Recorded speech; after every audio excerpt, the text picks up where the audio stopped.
فأعوذ بالله من الشيطان الرجيم بسم الله الرحمن الرحيم إن الدين عند الله الإسلام صدق الله مولانا العظيم۔ بارگاہ رسالت محاب صلی اللہ تعالی علیہ وسلم میں درود پاک کا ہدیہ پیش کریں۔ اللہم صلی علی سیدنا محمد معدن الجود والکرم وآلہ واصحابہ الکرام وابنہ الکریم وبارک وسلم صلاۃ دائمۃ سرمدا ابدا۔ عزیزان گرامی وقار، تاریخ اسلام کی سچائیاں آپ کے سامنے بیان ہوتی جا رہی ہیں۔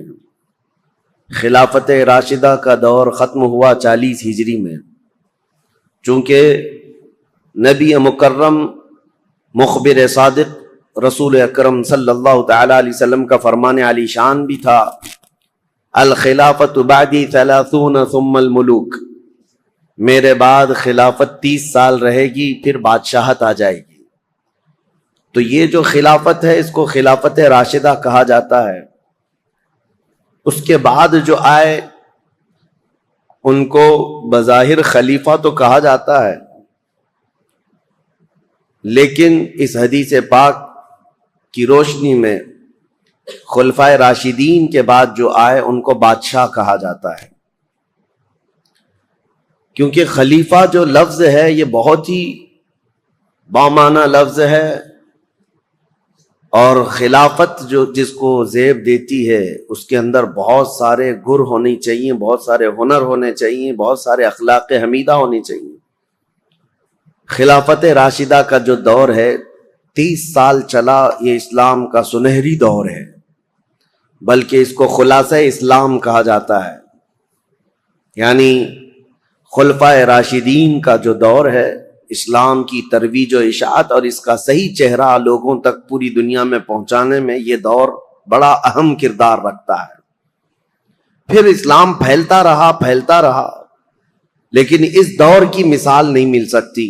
یہ چاروں خلفاء، سیدنا ابوبکر صدیق، سیدنا عمر ابن خطاب، سیدنا عثمان ابن عفان اور سیدنا علی بن ابی طالب رضوان اللہ تعالی علیہ مجمعین کے جو دور گزرے ہیں، لیکن اسلام کی یہ ترقیاں غیروں کو کب بھاتی، کب پسند آتی؟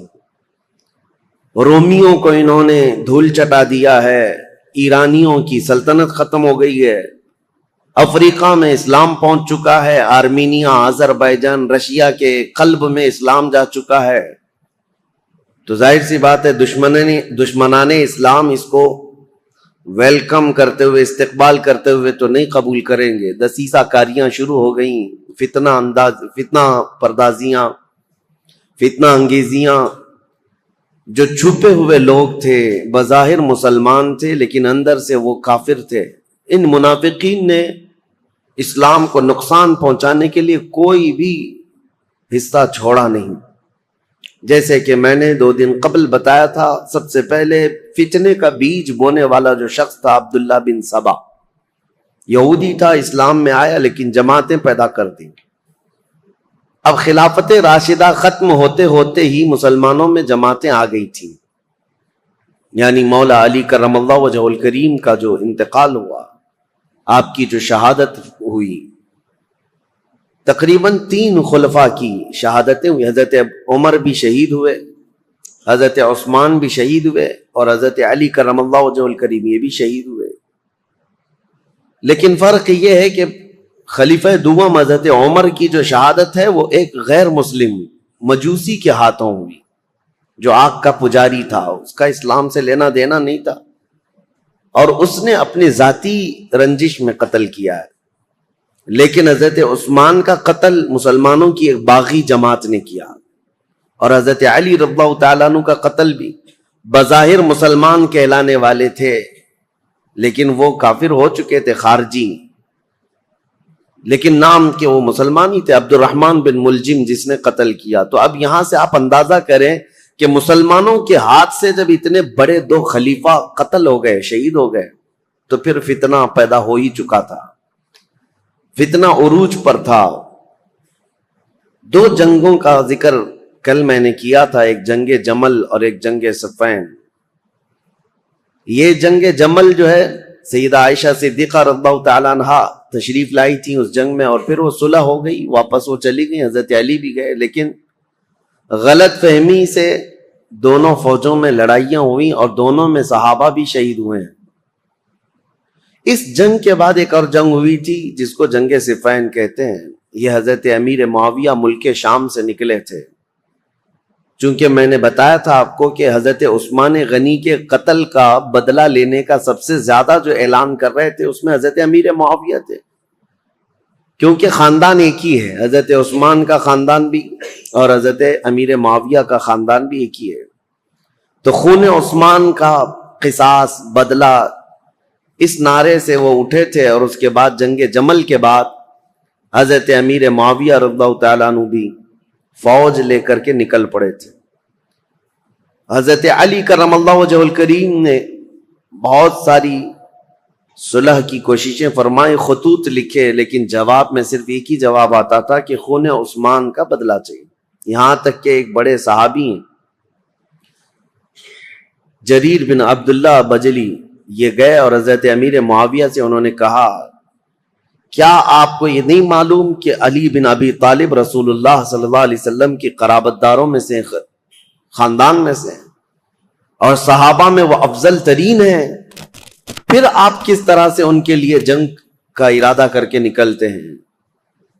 کیا آپ یہ سمجھتے ہیں کہ علی بن ابی طالب نے عثمان کا قتل کیا ہے، عثمان بن عفان کا قتل کیا ہے؟ حضرت امیر معاویہ نے کہا، نہ، میں ان کی فضیلت کا بھی قائل ہوں، وہ رسول اللہ صلی اللہ علیہ وسلم کے رشتہ دار بھی ہیں، یہ ساری چیزیں اپنی جگہ پر، لیکن حضرت امیر معاویہ کی ایک دلیل یہ تھی، کہتے ہیں ہاں یہ بھی میں سمجھتا ہوں کہ اگر علی بن ابی طالب نے عثمان بن عفان کا قتل نہیں بھی کیا ہے تو قاتلوں کو ہمارے حوالے کیوں نہیں کرتے؟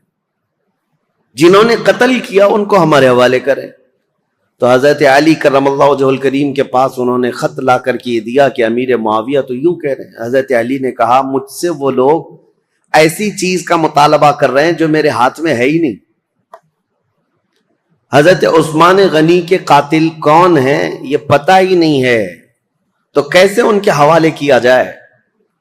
اگر میرے قابو میں ہوتے، میرے قبضے میں ہوتے، تو حضرت علی کہتے ہیں سب سے پہلے خون عثمان کا بدلہ لینے والا علی بن ابی طالب ہوتا، لیکن معاملات نہیں سلجھے، یہ حالات بڑھتے چلے گئے۔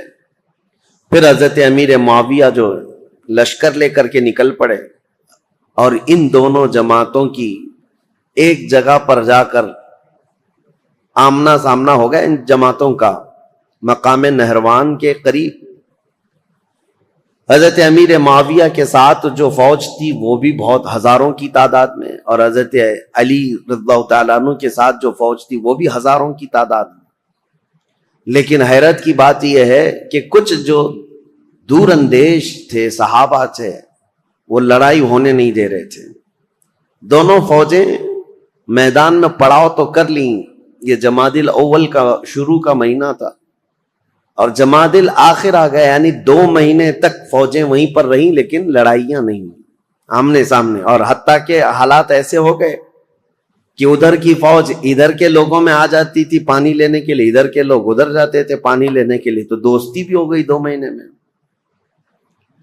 اور اس کے بعد رجب کا مہینہ شروع ہوا تو حرمت والا مہینہ، اس میں جنگ حرام ہے، تو جنگ بندی ہو گئی۔ 3 مہینے ایسے ہی گزر گئے، دونوں فوجیں میدان میں پڑاؤ ڈالی رہیں۔ پھر اس کے بعد حضرت علی رضی اللہ تعالیٰ عنہ اور حضرت امیر معاویہ رضی اللہ تعالیٰ عنہ دونوں کے درمیان یہ خط و کتابت بھی چلتے رہے، صلح کی باتیں بھی چلتی رہیں، لیکن جیسے کہ میں نے کہا صبائی فتنہ یہاں پر بھی موجود تھا دونوں جماعتوں میں، اور دونوں جماعتوں کو جنگ پر بھڑکانے کے لیے شرانگیز دونوں جگہ موجود تھے، بھڑکاتے رہتے تھے۔ اور اس کے بعد ناگہانی رجب کا مہینہ ختم ہوا تو اچانک ان دونوں میں مٹ بھیڑ ہوئی، جس میں حضرت علی رضی اللہ تعالیٰ عنہ کی طرف سے آئے ہوئی جماعت میں 25,000 لوگ قتل ہوئے تھے، حضرت امیر معاویہ کی طرف سے آئے ہوئے لوگوں میں 45,000 لوگ قتل ہوئے تھے۔ اس ایک جنگ میں 70,000 لوگ قتل ہوئے ہیں، یہ معمولی چیز ہے؟ 70,000 لوگ کام آ گئے، جان سے ہاتھ دھو بیٹھے، حتیٰ کہ قتل اتنا ہو چکا تھا کہ ایک ایک دن جنگ کو روکنا پڑتا تھا میتوں کو یعنی کفن پہنانے کے لیے، نماز پڑھنے کے لیے، دفن کرنے کے لیے۔ ہزاروں عورتیں بیوہ ہو گئیں، ہزاروں کی تعداد میں بچے یتیم ہو گئے اس ایک جنگ میں۔ پھر حضرت امیر معاویہ نے سمجھ لیا، کیونکہ شامی فوج جو ہے اب کمزور پڑ گئی تھی، جو حضرت امیر معاویہ کے ساتھ آئی تھی، اور حضرت علی کے ساتھ جو فوج لڑ رہی تھی وہ عراقی فوج تھی، کیونکہ حضرت علی کا دارالخلافہ کوفہ تھا جو عراق میں ہے۔ عراقی فوج اور شامی فوج دونوں میں لڑائیاں ہیں، اور حجاز کے لوگ یعنی مدینہ، مکہ، یہاں کے سب لوگ حضرت علی کرم اللہ وجہہ الکریم کے ساتھ تھے۔ اب حضرت امیر معاویہ نے یہ جب دیکھا کہ شامی فوج 45,000 کی تعداد میں قتل ہو گئی، جو اب تک کی کسی بھی جنگ میں اتنی بڑی تعداد قتل نہیں ہوئی تھی، یہ بہت بڑی تعداد ہے، تو انہوں نے پھر یہ اپنی فوج میں تقریر کرنا شروع کیا کہ اگر شامی فوج اس طرح سے ماری جانے لگ جائے تو پھر جو ہم نے علاقے فتح کیے تھے رومن ایمپائر سے، وہ تو رومی فوجی عیسائی سب پھر سے ملک شام پر حملہ کریں گے، ہمارے علاقے حاصل کر لیں گے۔ اور پھر حضرت امیر معاویہ نے عراقی فوج کو بھی بتایا کہ اے عراق کے رہنے والوں، تمہارے بھی 25,000 قتل ہو گئے، اسی طرح سے اگر تمہارا بھی قتل جاری رہا اور یہ جنگ جاری رہی تو جو تم نے علاقے فتح کیے پرشین ایمپائر سے، یعنی ایران کی جو پہلی کی حکومت تھی کسرا کی، اس سے جو علاقے تم نے فتح کیے، یہ پرشین ایمپائر کے لوگ جو پجاری ہیں آگ کے، وہ دوبارہ عراق کو حاصل کر لیں گے اور تمہارے پاس اپنے آپ کو بچانے کے لیے لوگ نہیں رہیں گے۔ یہ حکمت کے ساتھ، ظاہر سی بات ہے اتنا قتل ہونے کے بعد اب دونوں کے درمیان فکر آ گئی۔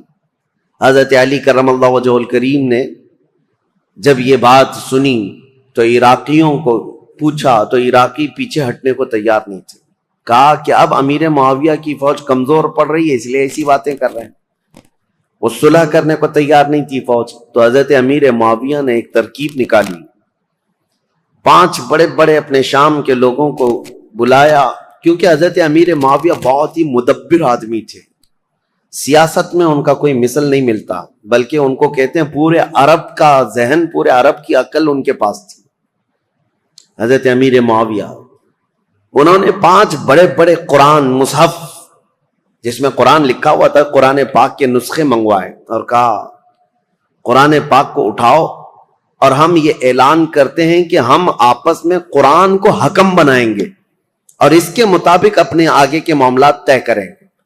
اگر حضرت علی رضی اللہ تعالیٰ عنہ اور ان کی فوج اس کا انکار کرتی ہے تو پھر ظاہر سی بات ہے یہ تو کفر ہو جائے گا، قرآن کو حکم ماننے سے انکار کرنا۔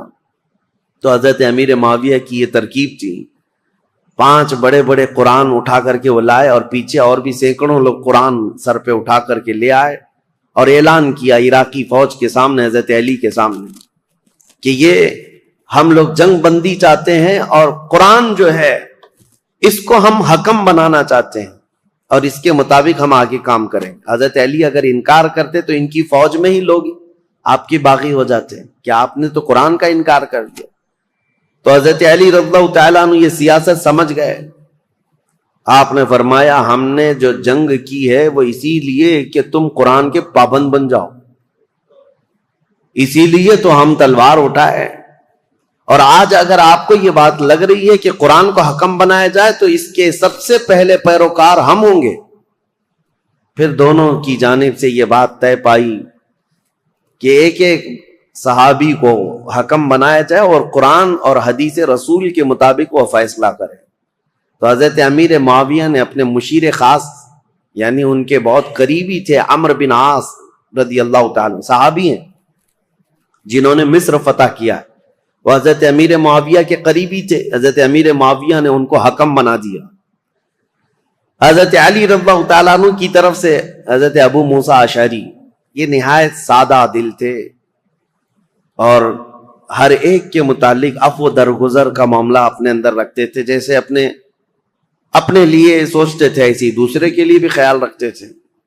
حالانکہ ابو موسیٰ اشعری رضی اللہ تعالیٰ عنہ یہ کوفہ کے گورنر رہے ہیں، مدبر رہے ہیں، ذہین رہے ہیں، لیکن حضرت علی ان کے حکم بنانے کے حمایت میں نہیں تھے، لیکن لوگوں کی زور زبردستی پر ان کو حکم بنایا گیا۔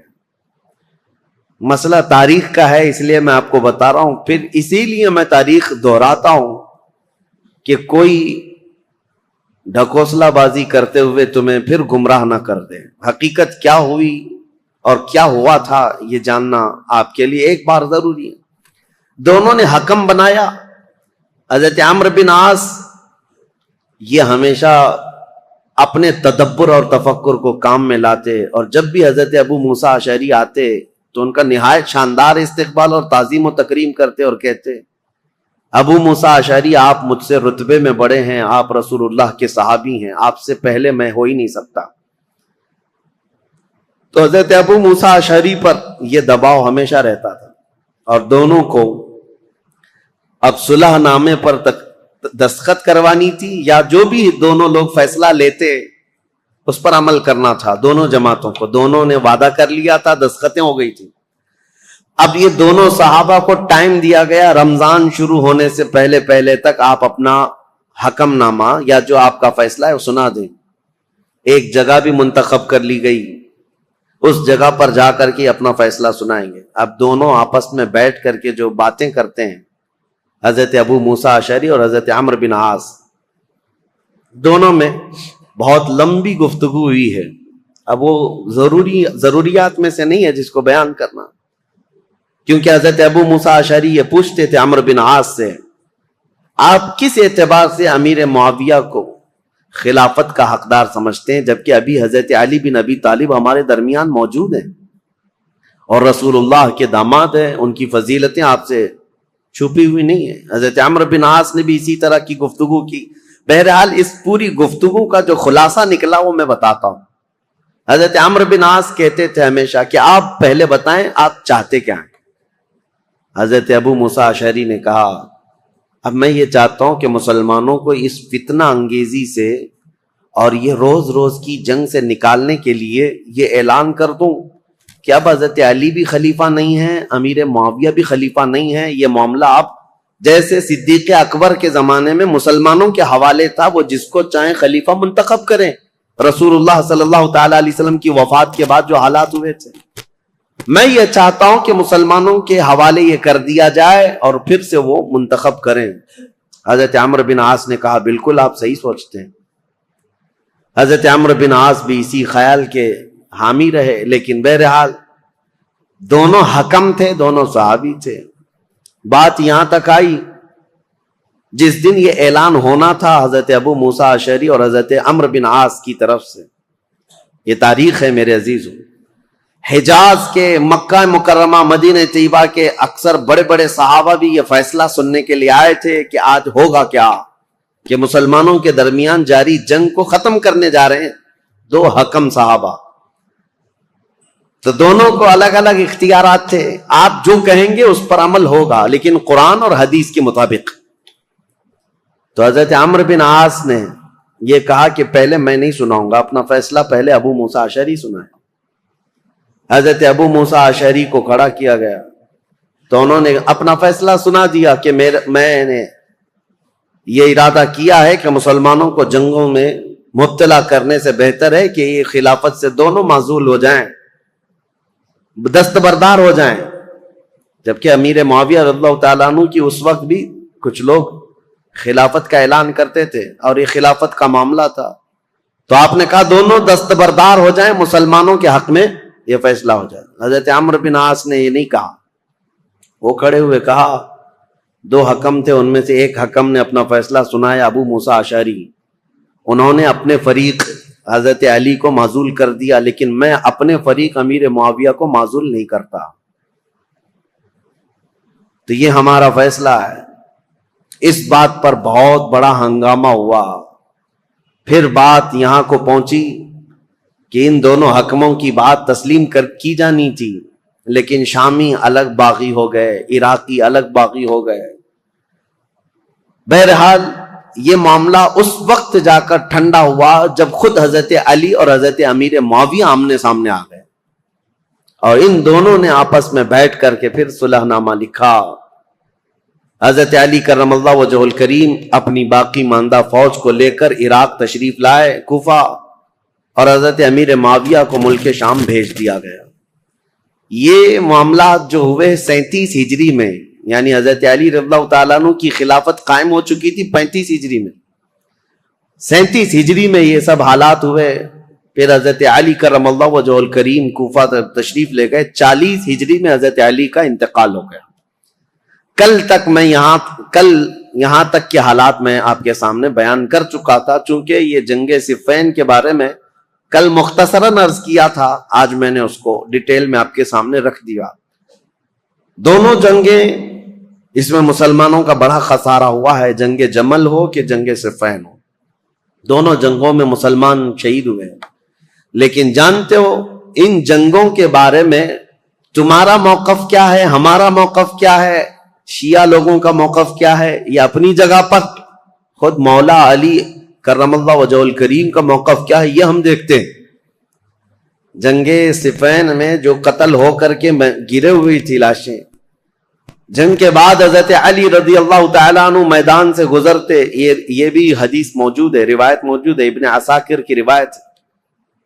حضرت علی رضی اللہ تعالیٰ عنہ میدان سے گزرتے تھے، اور جب اپنی فوج کے جو مقتول تھے، شہید تھے، ان کو دیکھتے اور کہتے یہ جنتی لوگ ہیں جو شہید ہو گئے. اور پھر ادھر کی جماعت کے جو لوگ قتل ہوئے تھے ان کی لاشوں کے پاس جاتے، حضرت علی کہتے یہ جو جتنے قتل ہوئے جنتی لوگ ہیں. میرے عزیزو، دونوں کے متعلق یہ بات کہنا، یہ آپ کو سمجھنا چاہیے کہ جس امام کے سامنے یہ معاملات درپیش تھے، انہوں نے خود کہا کہ دونوں طرف مسلمان ہیں، اور جو تلواریں اٹھی ہیں وہ غلط فہمی کی وجہ سے اٹھی ہیں یا کسی فتین کی فتنہ انگیزی کی وجہ سے اٹھی ہیں، ان کی اجتہادی خطا ہے. لیکن بعد کے آنے والے اکابر علماء اور اکابر ائمہ اکرام جتنے بھی ہیں، سبوں نے یہی کہا ہے جنگ میں دونوں طرف صحابہ تھے، لیکن حق پر علی بن ابی طالب تھے، سیدنا مولا علی کرم اللہ وجہ الکریم تھے. خیر، 40 ہجری میں جب آپ کا انتقال ہوا تو اب خلافت کا مسئلہ پھر سے آ گیا. میں نے آپ کو شروع سے بتایا ہے تاریخ اسلام میں خلافت کا انتخاب، خلیفہ کا انتخاب، یہ بہت اہم مسئلہ ہوتا ہے. اس وقت بڑی جنگ ہو سکتی ہے، اس جنگ کو ختم کرنا، ارے میاں یہاں چھوٹے الیکشن میں جنگیں ہو جاتی ہیں. وہ خلیفہ اسلام کا انتخاب اور بہت اہم ذمہ داری ہوتی ہے.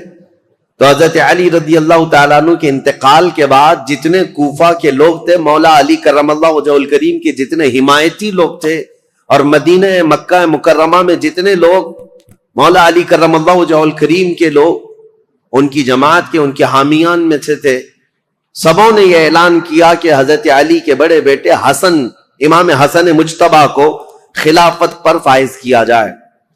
حضرت امام حسن کو لوگوں نے بٹھا دیا کرسی خلافت پر، اور سب ان کے ہاتھوں پر بیعت کرنے لگے. حضرت امام حسن مجتبیٰ رضی اللہ تعالیٰ عنہ نے بیعت بھی لی.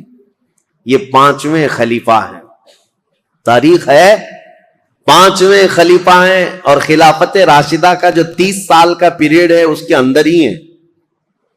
ابھی 6 مہینے باقی ہیں خلافت راشدہ کے. 30 سال حضور نے فرمایا نا، یہ سارے 29 سال ہوئے تھے حضرت ابوبکر صدیق سے لے کر حضرت علی تک. جب حضرت علی کا انتقال ہوا 29.5 سال ہوئے تھے. اور اسی کے بعد حضرت امام حسن نے بھی اعلان کیا، اور ادھر ملک شام میں دمشق میں حضرت امیر معاویہ نے اپنی خلافت کا اعلان کیا. اور شام کے جتنے لوگ تھے وہ سب کے سب حضرت امیر معاویہ کے ہاتھ پر بیعت کر لی. اب یہ خلافت کا تنازع، یعنی بیک وقت 2 خلیفہ کا اعلان، یہ سب سے پہلے خلافت راشدہ کے بعد ہوا. حضرت علی کے زمانے میں کبھی بھی حضرت امیر معاویہ نے اپنے خلیفہ ہونے کا اعلان نہیں کیا.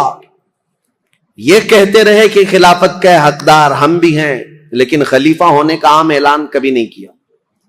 اور حضرت علی کے انتقال کے بعد بیک وقت 2 خلیفہ کا اعلان. اہل مدینہ جتنے تھے وہ سب حضرت امام حسن کے ہاتھ پر بیعت کیے. اہل مکہ جتنے تھے وہ امام حسن کے ہاتھ پر بیعت کیے.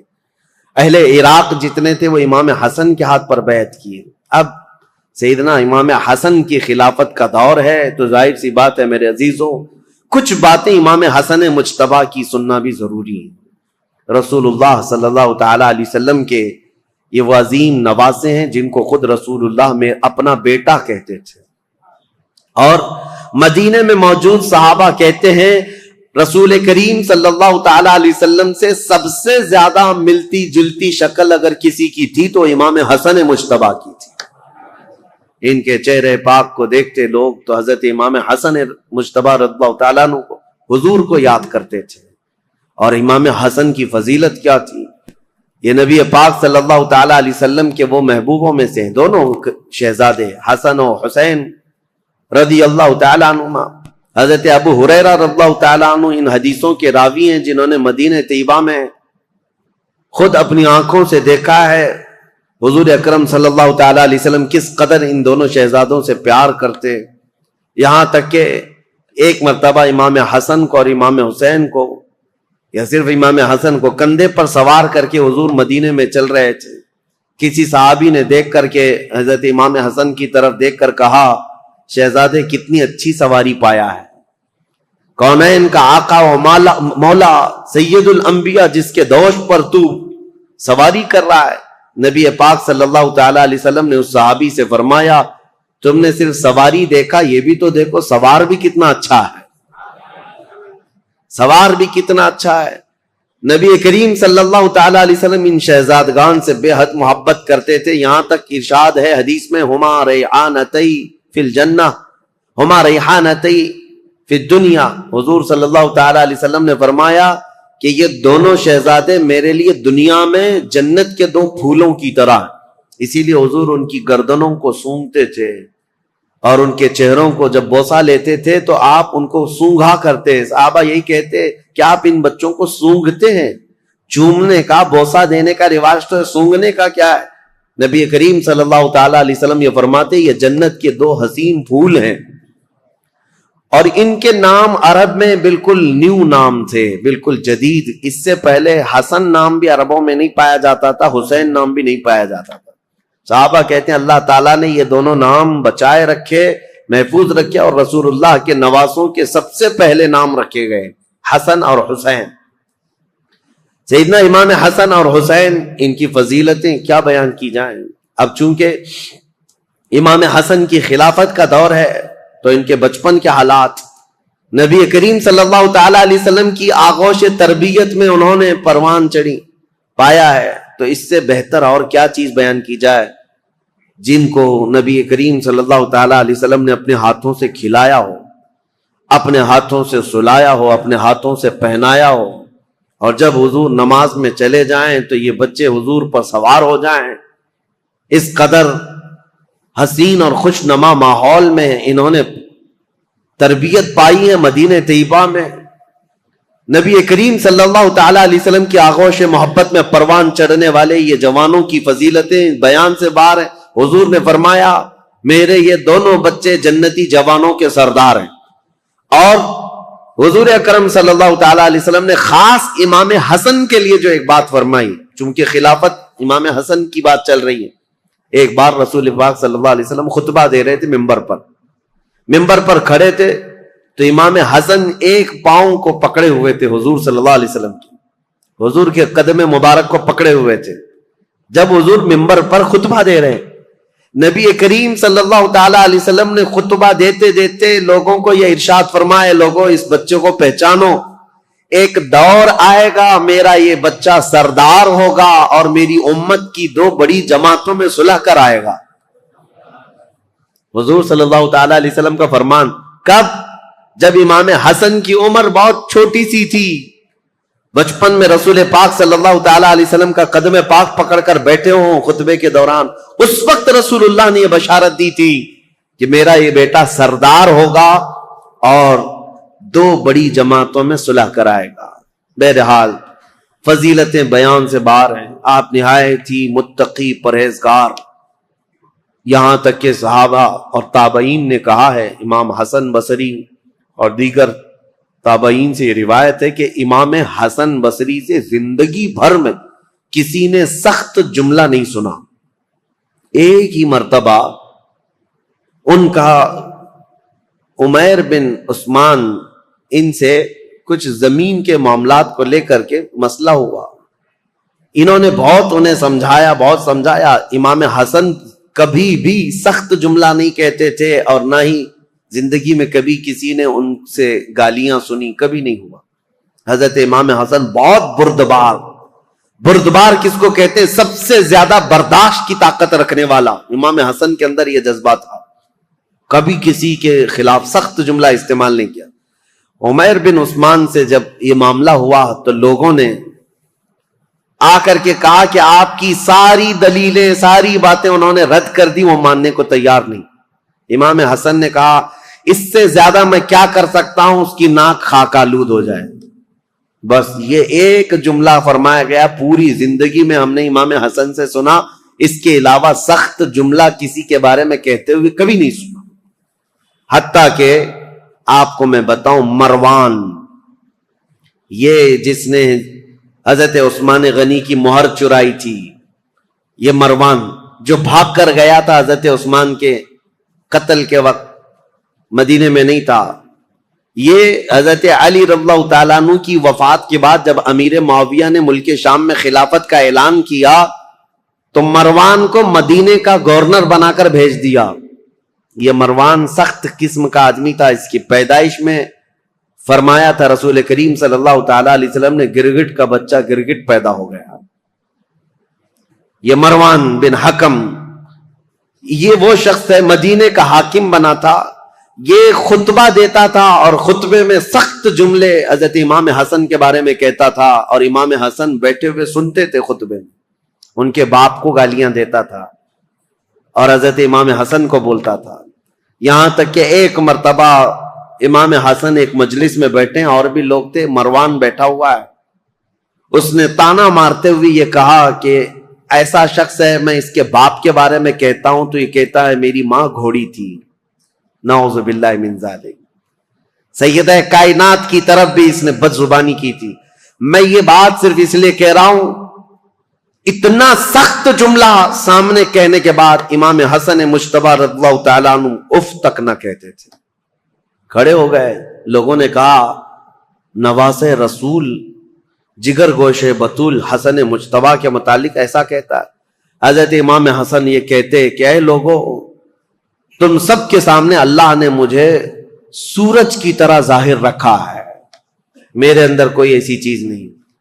اور جو کچھ مروان کہتا ہے، اگر میں بدلے میں کچھ کہہ دوں تو اس کی بات کا بدلہ کم ہو جائے گا. اس کے لیے سب سے بہترین انتقام اللہ کی ذات ہے. یہ امام حسن کہتے تھے اس کے جملے اتنے بڑے ہیں کہ اگر میں بدلہ لے لوں تو یہ کم ہو جائے گا، اس کے لیے انتقام کم ہو جائے. اس لیے میں اللہ رب العزت کے سپرد کرتا ہوں. بردباری، برداشت کی طاقت امام حسن کے اندر اتنی زیادہ تھی. ان کو گالیاں دی گئی ہیں، ان کے خلاف برا بھلا ان کے مدینے میں کہا جاتا رہا. بہرحال امام حسن رضی اللہ تعالیٰ عنہ نے جیسے ہی خلافت کا اعلان کیا، حضرت امیر معاویہ نے بھی خلافت کا اعلان کیا تھا، تو انہوں نے پھر سے فوج کشی کا ارادہ کر لیا کہ ایک وقت دو خلیفہ کا اعلان مسلمانوں میں انتشار پیدا کر دے گا. امیر معاویہ نے ملک شام کی جتنی فوج تھی وہ جمع کی اور کہا حسن بن ابی طالب سے کہہ دو، کیونکہ امیر معاویہ 22 سال سے گورنر تھے ملک شام کے اور خلافت کا اعلان کیا تھا. بہت سارے لوگوں نے وہاں ان کی بیعت کو مان بھی لیا تھا. اب حضرت امیر معاویہ رضی اللہ تعالیٰ عنہ اپنی خلافت کے متعلق سب سے بیعت بھی لے رہے تھے، تو امام حسن کے ساتھ جنگ ہونے والی تھی، جیسے جنگ جمل ہوئی، جنگ صفین ہوئی. اور حضرت امام حسن جانتے تھے کتنے مسلمانوں کا قتل وہ دو جنگوں میں ہوا. ایک جنگ میں 12,000 اور دوسری جنگ میں 70,000 قتل ہوئے تھے. اب یہ خلافت کے چکر میں تیسری جنگ ہو سکتی تھی. امام حسن مجتبی رضی اللہ تعالیٰ عنہ کوفہ والوں کو جمع کرتے ہیں اور پوچھتے ہیں تمہارا کیا خیال ہے. سارے جمع ہوئے اور کہا علی بن ابی طالب کے بعد سب سے افضل جماعت میں آپ ہیں اور خلافت کا حق صرف اہل بیت کو ہونا چاہیے. یہ ساری باتیں کوفہ والوں کی تھی. انہوں نے حضرت امام حسن سے کہا تو حضرت امام حسن نے کہا چلو میرے ساتھ. امیر معاویہ ملک شام سے نکلے ہوئے، ہم کسی جگہ آمنے سامنے ہونے والے ہیں. کوفہ والے بھی نکلے امام حسن کے ساتھ، اور ملک شام سے امیر معاویہ کے ساتھ بھی ایک فوج. لیکن جس جگہ ان دونوں فوجوں کا آمنا سامنا ہوا، امام حسن جنگ کی نیت سے نہیں آئے تھے، سیدھے حضرت امیر معاویہ کے پاس گئے. کہا پچھلی جنگوں کے تلخ تجربے میرے سامنے ہیں، اس کے کڑوے نتیجے مجھے پتا ہیں.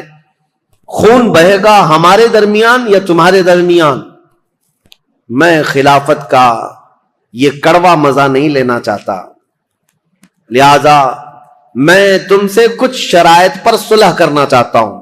حضرت امیر معاویہ نے کہا بتائیے آپ. وہ حضور صلی اللہ تعالیٰ علیہ وسلم کے نواسے ہیں، حضرت علی کے بیٹے. امیر معاویہ ایسا نہیں ہے کہ ان کی بے حرمتی کرتے تھے یا توہین کرتے تھے، نہیں، عزت بھی کرتے تھے. خلافت کا معاملہ ہے تو حضرت امام حسن نے صلح نامہ لکھوایا، شرائط لکھوائے.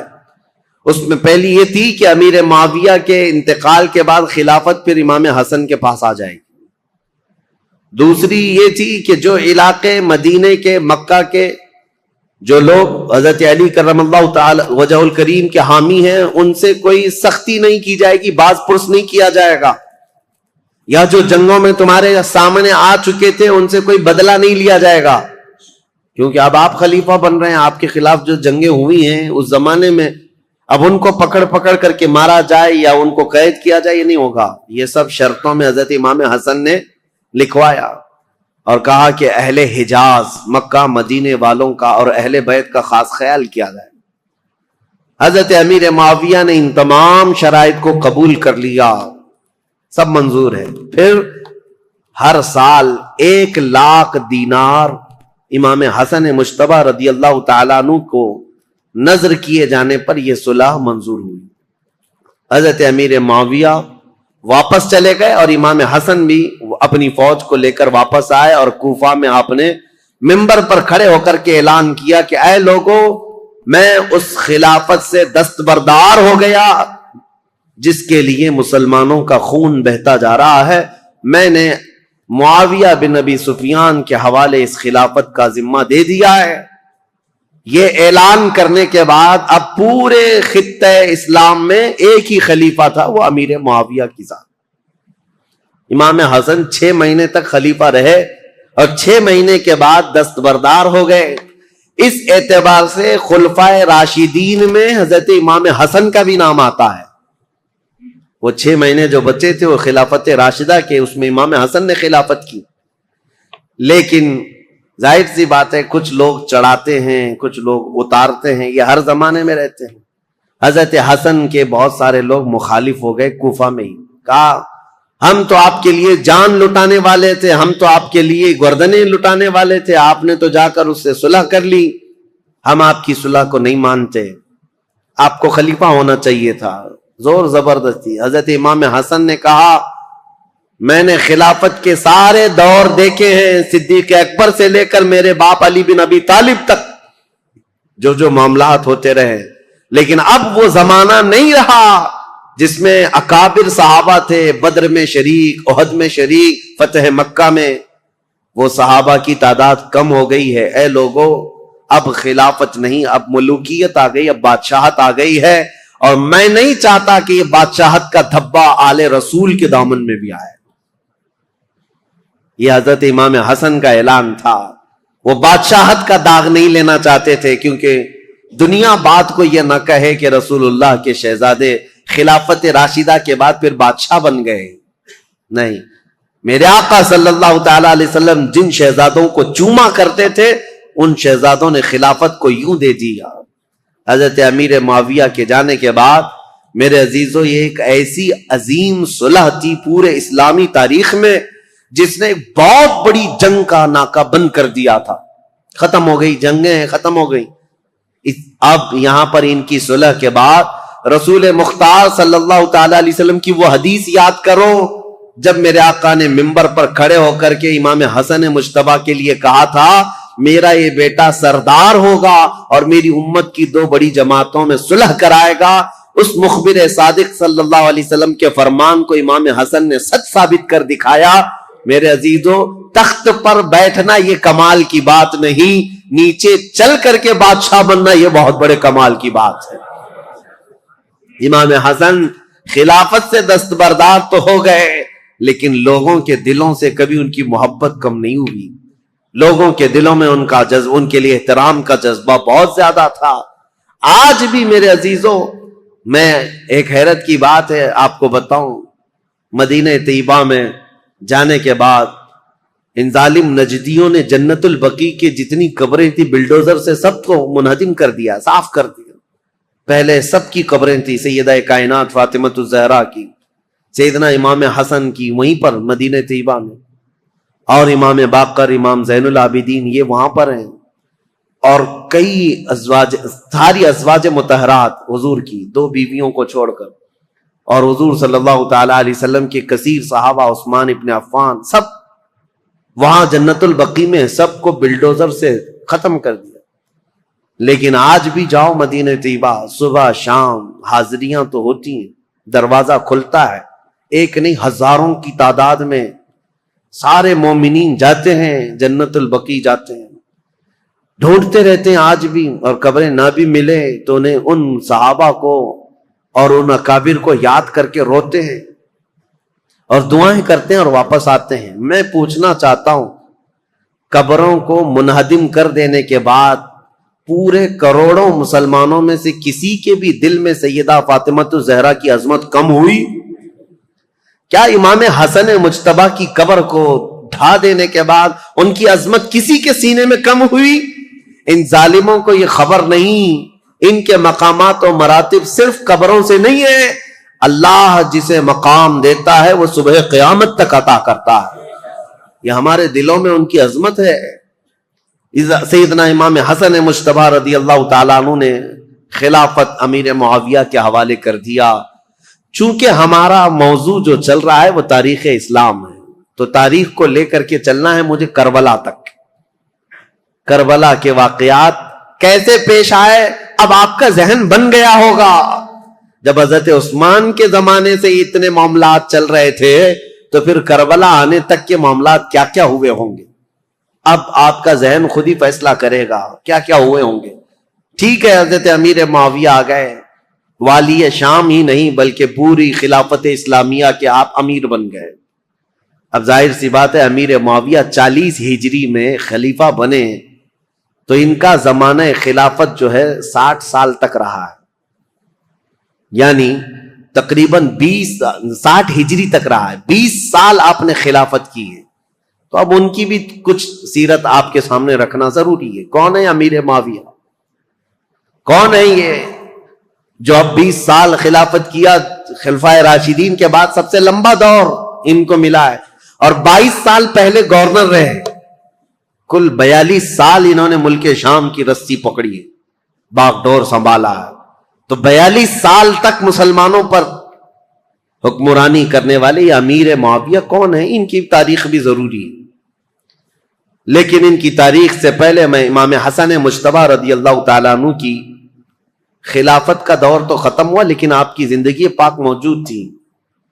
3 سال تک اور بھی آپ رہے خلافت ختم ہونے کے بعد بھی.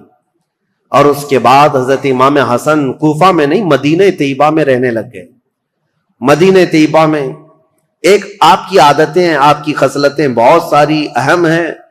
اس میں تو ایک چیز یہ، آپ کثرت سے آپ نے شادیاں کی ہیں اور طلاق بھی دیے ہیں.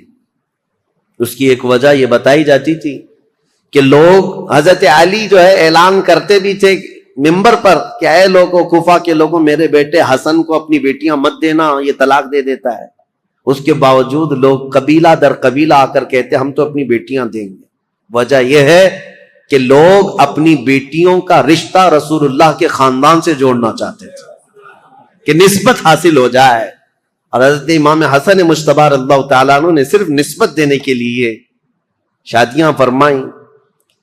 اخیر زمانے میں جب آپ مدینہ طیبہ میں تھے تو سیدنا حسن ابن علی بن ابی طالب رضی اللہ تعالیٰ عنہ کو زہر دیا گیا.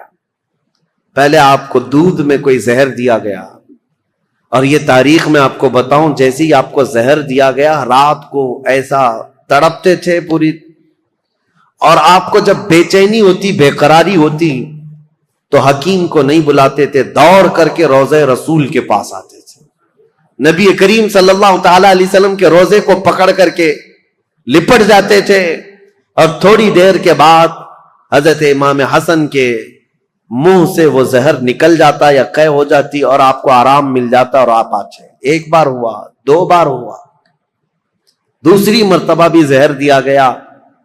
اب اس کے بعد پھر آپ روزے رسول پر آتے تھے اور اللہ کے حبیب صلی اللہ تعالی علیہ وسلم سے استغاثہ کرتے۔ لوگ آج ہم سے یہ سوال کرتے ہیں کہ حضور کے انتقال کے بعد، وفات کے بعد مانگنا حرام ہے؟ ان کے نواسے زہر پینے کے بعد خود رسول اللہ کی بارگاہ میں حاضر ہوتے اور شفا کی امید سے جاتے کہ اگر میرے مصطفیٰ دعا کر دیں تو اللہ تعالیٰ شفا عطا فرمائے گا۔ اور یہی حسن مجتبیٰ کا عقیدہ ہے جو بریلی کے امام نے دیا تھا۔ کیا ہے؟ بریلی کے امام نے یہ ہمیں بتایا تھا، شافی و نافی ہو تم، وافی و کافی ہو تم، درد کو کر دو دوا، تم پہ کروڑوں درود۔ حضرت حسن مجتبیٰ رضی اللہ تعالیٰ عنہ کو تیسری مرتبہ شربت میں ہیرے کی انی کاٹ کر کے، ٹکڑے کر کے، ہیرا جو ہوتا ہے اس کا جو برادہ ہوتا ہے پاؤڈر، یہ شربت میں ملا کر حضرت امام حسن کو پلایا گیا تھا۔ اور جیسے ہی یہ پلایا گیا، حضرت امام حسن رضی اللہ تعالیٰ عنہ کے پیٹ میں اتنی سخت تکلیف ہوئی کہ پوری انتڑیاں کٹ کٹ کر کے آپ کے منہ سے باہر آ گئی۔ ہیرا اگر کٹا ہوا ہیرا اگر کسی کے پیٹ میں چلا جائے تو وہ پوری انتڑیوں کو اور کلیجے کو سب کو پھاڑ دیتا ہے۔ حضرت حسن مجتبیٰ رضی اللہ تعالیٰ عنہ کو ہیرے کی انی کاٹ کر کے شربت میں ملا کر پلایا گیا، اور انتڑیاں کٹ کر کے جب باہر آتی تھیں اس وقت بھی آپ روضہ رسول کے پاس تھے۔ امام حسین رضی اللہ تعالیٰ عنہ اس وقت آپ کے پاس موجود تھے، اور آپ لپٹ کر کے روتے تھے اور کہتے تھے، بھائی جان آپ کو پتا ہے کس نے آپ کو زہر دیا اور کون یہ کام کر رہا ہے؟ اللہ کے لیے اللہ کا واسطہ دیتا ہوں، مجھے بتا دے۔ حضرت امام حسن کیا کہتے اپنے سگے بھائی امام حسین سے؟ کہتے کہ اگر میں بتا دوں جس کے بارے میں مجھے شک ہے، اور اگر وہ نہیں ہوا حقیقت میں، تو بلا وجہ میں کسی ایک شخص کے اوپر تہمت لگانے کے جرم میں قیامت کے دن پکڑا جاؤں گا، اور اگر وہی شخص ہے جس نے مجھے زہر دیا ہے میرے کہنے کے بعد، اگر وہی شخص ہے تو اس کو تو تم قتل کر ڈالو گے، اور شک میں ایک آدمی کا قتل ہمیشہ سر پر بوجھ رہتا ہے، اسی لیے میں یہ معاملہ اللہ کے حوالے کرتا ہوں۔ بہت سارے لوگوں نے، شیعہ لوگوں نے تو روایتیں ہی بیان کی ان کی بیوی نے زہر دیا تھا۔ بہرحال روایتیں الگ الگ لائی گئی ہیں، لیکن صحیح روایت سے ثابت نہیں۔ امام حسن نے کبھی یہ نہیں کہا کس نے زہر دیا، یہاں تک کہ اپنے بھائی امام حسین رضی اللہ تعالیٰ عنہ کو کئی وصیتیں انہوں نے فرمائی، اور ایک وصیت امام حسن کی یہ تھی، سنیے بڑی دردناک بات ہے۔ اپنے انتقال سے پہلے اپنے بھائی امام حسین سے کہا، میرے چھوٹے بھائی میری ایک خواہش ہے، میرا جب انتقال ہو تو ماں عائشہ صدیقہ کے پاس جائیں اور ان سے اجازت لیں، ان کے حجرے میں جہاں رسول اللہ صلی اللہ تعالی علیہ وسلم دفن ہے، حسن کو بھی جگہ دے دی جائے، میں وہیں دفن ہونا چاہتا ہوں، اور اگر اس مسئلے میں کوئی اختلاف ہو جائے یا کوئی تعرض کرے یا کوئی معاملہ پیش آنے لگ جائے تو پھر تمہارے لیے وصیت ہے کہ میری ماں کے قدموں میں جنت البقیع میں دفن کر دیا جائے۔ امام حسین کو یہ جب وصیت کی، حضرت ابو ہریرہ بھی وہاں تھے۔ انتقال ہو گیا، آپ کی جنازہ پڑھی گئی، فرمایا گیا کہ اس دن پورے مدینے میں آپ کے جنازے پر اتنی بھیڑ تھی کہ اگر اوپر سے سوئی گرائی جاتی تو زمین پر نہیں گرتی، اتنے لوگوں کا مجمع تھا، پورا مدینہ بھر گیا تھا، بے اختیار لوگوں کی چیخیں نکلی تھی مدینہ طیبہ میں، کیونکہ امام حسن کو مدینہ طیبہ میں بچپن سے لوگوں نے دیکھا تھا۔ اب حضرت امام حسین سیدہ عائشہ صدیقہ کے گھر آئے، ام المومنین اس وقت باحیات تھیں، سیدہ عائشہ صدیقہ رضی اللہ تعالیٰ عنہا سے آ کر کے کہا کہ میرے بھائی کی یہ خواہش تھی کہ رسول اللہ صلی اللہ تعالیٰ علیہ وسلم کے حجرے میں دفن ہو جائیں. حضرت عائشہ صدیقہ نے اجازت دے دی، میری طرف سے اجازت ہے، جاؤ. رسول اللہ صلی اللہ علیہ وسلم ان سے بے حد پیار کرتے تھے، بہت محبت کرتے تھے. اگر وہ رسول اللہ کے پہلو میں رہیں گے تو یہ ان کا حق ہے. امام حسن کے لیے ماں عائشہ صدیقہ نے اجازت دے دی. اور جب امام حسین آئے تو مدینے کا جو گورنر تھا مروان، جس کو گورنری دی گئی تھی، والی مدینہ بنا تھا، حاکم تھا، یہ آیا اور تلوار نکال کر کھڑا ہو گیا. کہا کہ جب یہاں پر عثمان بن عفان نہیں دفن ہوئے تو پھر میں علی کے بیٹے کو بھی یہاں دفن ہونے نہیں دے سکتا. تلوار نکل گئے. حضرت امام حسین نے بھی تلوار نکالی تھی اس وقت کہ نہیں، طاقت کے زور پر ہی صحیح میرے بھائی حسن کا یہ حق ہے، وہ رسول اللہ کے قدموں میں دفن ہوں گے. لیکن جب یہ جنگ ہونے جیسی نوبت آئی تو حضرت امیر معاویہ، حضرت ابو ہریرہ رضی اللہ تعالیٰ عنہ جو کثرت سے رسول اللہ کی حدیثوں کے راوی ہیں، وہ اس وقت امام حسین کے پاس آئے اور کہا، پہلے تو انہوں نے مروان کو اتنی ڈانٹ لگائی اور کہا تو ظلم کی تلوار اپنے ہاتھ میں پکڑا ہے، تجھے پتا ہے کس کے متعلق یہ بات کی جا رہی ہے؟ رسول اللہ کے نواسے ہیں، جن کے گھر سے پوری دنیا میں شریعت نکلی ہے، جن کے گھر بے اجازت جبرائیل نہیں آتے تھے، تجھے پتا ہے.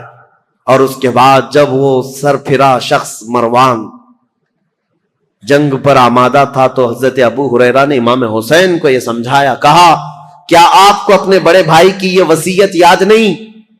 امام حسن نے یہ بھی وصیت کی تھی کہ اگر میرے جنازے پر اختلاف ہوا، کسی نے تعرض کیا تو زور زبردستی اور طاقت کا استعمال نہ کرنا، میری ماں کے قدموں میں جنت البقیع میں دفن کرنا. امام حسین کو جیسی انہوں نے یہ وصیت یاد دلائی، حضرت امام حسین پیچھے ہٹ گئے اور پھر امام حسن کا جنازہ مبارکہ جنت البقیع میں لایا گیا اور سیدہ فاطمۃ الزہرا رضی اللہ تعالیٰ عنہا کے قدموں میں حضرت امام حسن ہمیشہ کے لیے دفن ہو گئے. یہ تاریخ رسول کریم صلی اللہ تعالیٰ علیہ وسلم کے ایک شہزادے کی ہے. اب دور تھا امیر معاویہ کا، 40 ہجری کے بعد جو دور ہوا ہے. امیر معاویہ یہ ابو سفیان کے بیٹے ہیں. ابو سفیان یہ بھی صحابی ہیں. امیر معاویہ کی ماں ہندہ ہے. معاملہ ایسا ہے، لیکن ایک بات یاد رکھیں، یہ رسول اللہ کے صحابہ ہیں، کبھی بھی ان کے متعلق بدگمانی نہ پالنا. پہلے کے حالات بہت مختلف رہے ہیں، بہت الگ رہے ہیں. یہ ابو سفیان وہی ہیں جو جنگ بدر میں رسول اللہ کے مقابل میں آئے تھے، پورا مکہ لے کر کے، اور جنگ احد میں بھی حضور کے مقابل میں رہے، جنگ خندق میں بھی مقابل میں رہے، کئی جنگوں میں حضور صلی اللہ تعالی علیہ وسلم کے آمنے سامنے آئے. اس وقت امیر معاویہ بھی ان کے ساتھ ہی رہے. لیکن یہ پورا گھرانہ امیر معاویہ سے لے کر ابو سفیان اور ہندہ، سارے لوگ جس دن مکہ فتح ہوا 7 ہجری، اس دن رسول اللہ صلی اللہ علیہ وسلم کے دامن سے وابستہ ہوئے، ایمان لائے.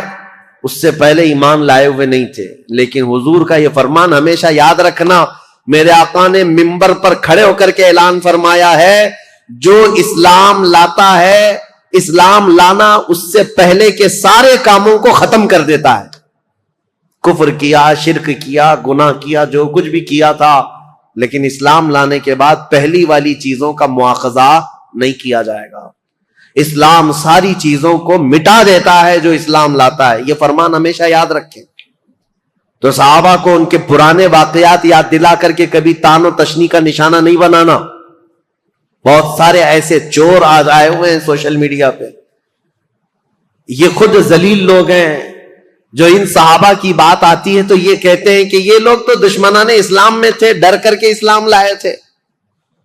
مکہ جب فتح ہوا تو ان کے پاس کوئی چارہ ہی نہیں تھا، اس لیے اسلام لائے. ظالموں، تمہیں کیا خبر کون کس لیے اسلام لایا؟ ایک بات میں آپ کو بتاؤں، حضرت اسامہ بن زید رسول اللہ صلی اللہ علیہ وسلم کے بہت چہیتے صحابی ہیں. حضرت زید بن حارثہ کے بیٹے اسامہ بن زید، یہ اکثر رسول اللہ کے گھر میں بے تکلف آیا جایا کرتے تھے.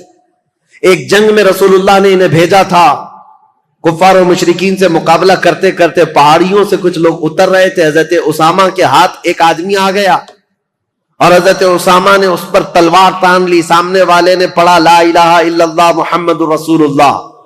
اس کے باوجود اسامہ بن زید نے اس کو قتل کر دیا. کہا ابھی میرے ہاتھ میں آیا ہے اور کلمہ پڑھ رہا ہے, تلوار اٹھایا ہوں یہ دیکھ کر کلمہ پڑھ رہا ہے. لیکن جو صحابہ تھے ان کو یہ بات بری لگی. حضور صلی اللہ تعالی علیہ وسلم کے پاس آئے اور اس مسئلے کو رکھا. کہا یا رسول اللہ صلی اللہ علیہ وسلم, آپ کا فرمان تو ہے کہ جب کوئی کلمہ طیبہ پڑھتا ہو تو اس کے خلاف تلوار نہیں اٹھا سکتے, لیکن اسامہ بن زید نے آج ایک ایسے شخص کو قتل کر دیا جو کلمہ پڑھ رہا تھا سامنے. اسامہ بن زید کو حضور نے بلایا. یہ صحیح حدیث پاک ہے, مسلم شریف میں بھی ہے. نبی کریم صلی اللہ تعالی علیہ وسلم نے پوچھا ہے اسامہ کیا تم نے ایسا کیا ہے؟ اسامہ بن زید نے کہا یا رسول اللہ وہ تو ڈر کے مارے کلمہ پڑھ رہا تھا, میں نے جب تلوار اٹھائی تب وہ کلمہ پڑھ رہا تھا. حضور اتنے جلال میں آئے اور کھڑے ہو گئے اور کہا اے اسامہ کیا تو نے اس کا دل چیر کر کے دیکھا تھا کہ وہ ڈر کر کے پڑھ رہا تھا کہ اللہ کے لیے پڑھ رہا تھا؟ زندگی بھر حضرت اسامہ بن زید کو اس بات کی شرمندگی تھی, قلق تھا, ملال تھا. یاد رکھو میرے عزیزو, جب اتنی بات کے لیے رسول کریم صلی اللہ تعالی علیہ وسلم نے ڈانٹ لگائی تھی تو پھر آپ یہ جو سوشل میڈیا میں بھونکتے ہیں کہ امیر معاویہ, ابو سفیان, ہندا, یہ سب تو ڈر کر کے اسلام لائے تھے, فتح مکہ کے دن ان کے پاس کوئی چارہ نہیں تھا, تو کس کے بارے میں بتاؤ گے؟ اگر پرانے واقعات نکالو گے تو ابو جہل کے بیٹے اکرمہ رضی اللہ تعالیٰ عنہ یہ بھی ایمان لائے, صحابی ہیں, باپ ابو جہل ہے. اور اگر اسی طرح پرانے معاملات لاؤ گے تو خالد بن ولید کے بارے میں کیا کہو گے, جنہوں نے مسلمانوں کی جیتی ہوئی جنگ کا پانسا پلٹ دیا تھا احد کے میدان میں. جنگ احد جو ہو رہی تھی اس میں مسلمان غالب آ گئے تھے, کفار و مشرکین کے دانت کھٹے کر کے ان کو بھگا دیا تھا, لیکن خالد بن ولید نے 200 لشکریوں کو پیچھے سے لا کر کے ایسا حملہ کیا تھا صحابہ پر جب یہ ایمان لائے ہوئے نہیں تھے, اور ایسا حملہ کیا تھا کہ 70 مسلمان شہید ہوئے ہیں جنگ احد میں. وہ خالد بن ولید نے پوری جنگ کا پانسا پلٹ دیا تھا. تو کیا آپ بلیم ان پر کرو گے؟ ان کی وجہ سے امیر حمزہ شہید ہوئے تھے, ان کی وجہ سے مصعب بن عمیر شہید ہوئے تھے, ان کی وجہ سے عبداللہ بن جہش شہید ہوئے تھے, حضرت حنظلہ, یہ سب صحابہ جو شہید ہوئے جنگ احد میں.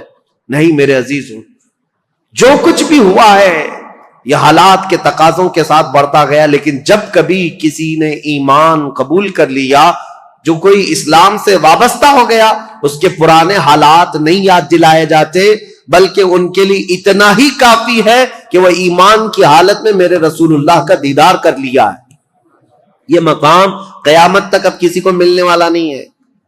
حضرت ابو سفیان رضی اللہ تعالیٰ عنہ یہ اگرچہ جنگوں میں حضور کے خلاف آتے رہے, لیکن فتح مکہ کے بعد جب اسلام لائے تو دل کے ساتھ, عقیدت کے ساتھ اور یقین کے ساتھ ایمان لائے ہوئے صحابہ میں سے.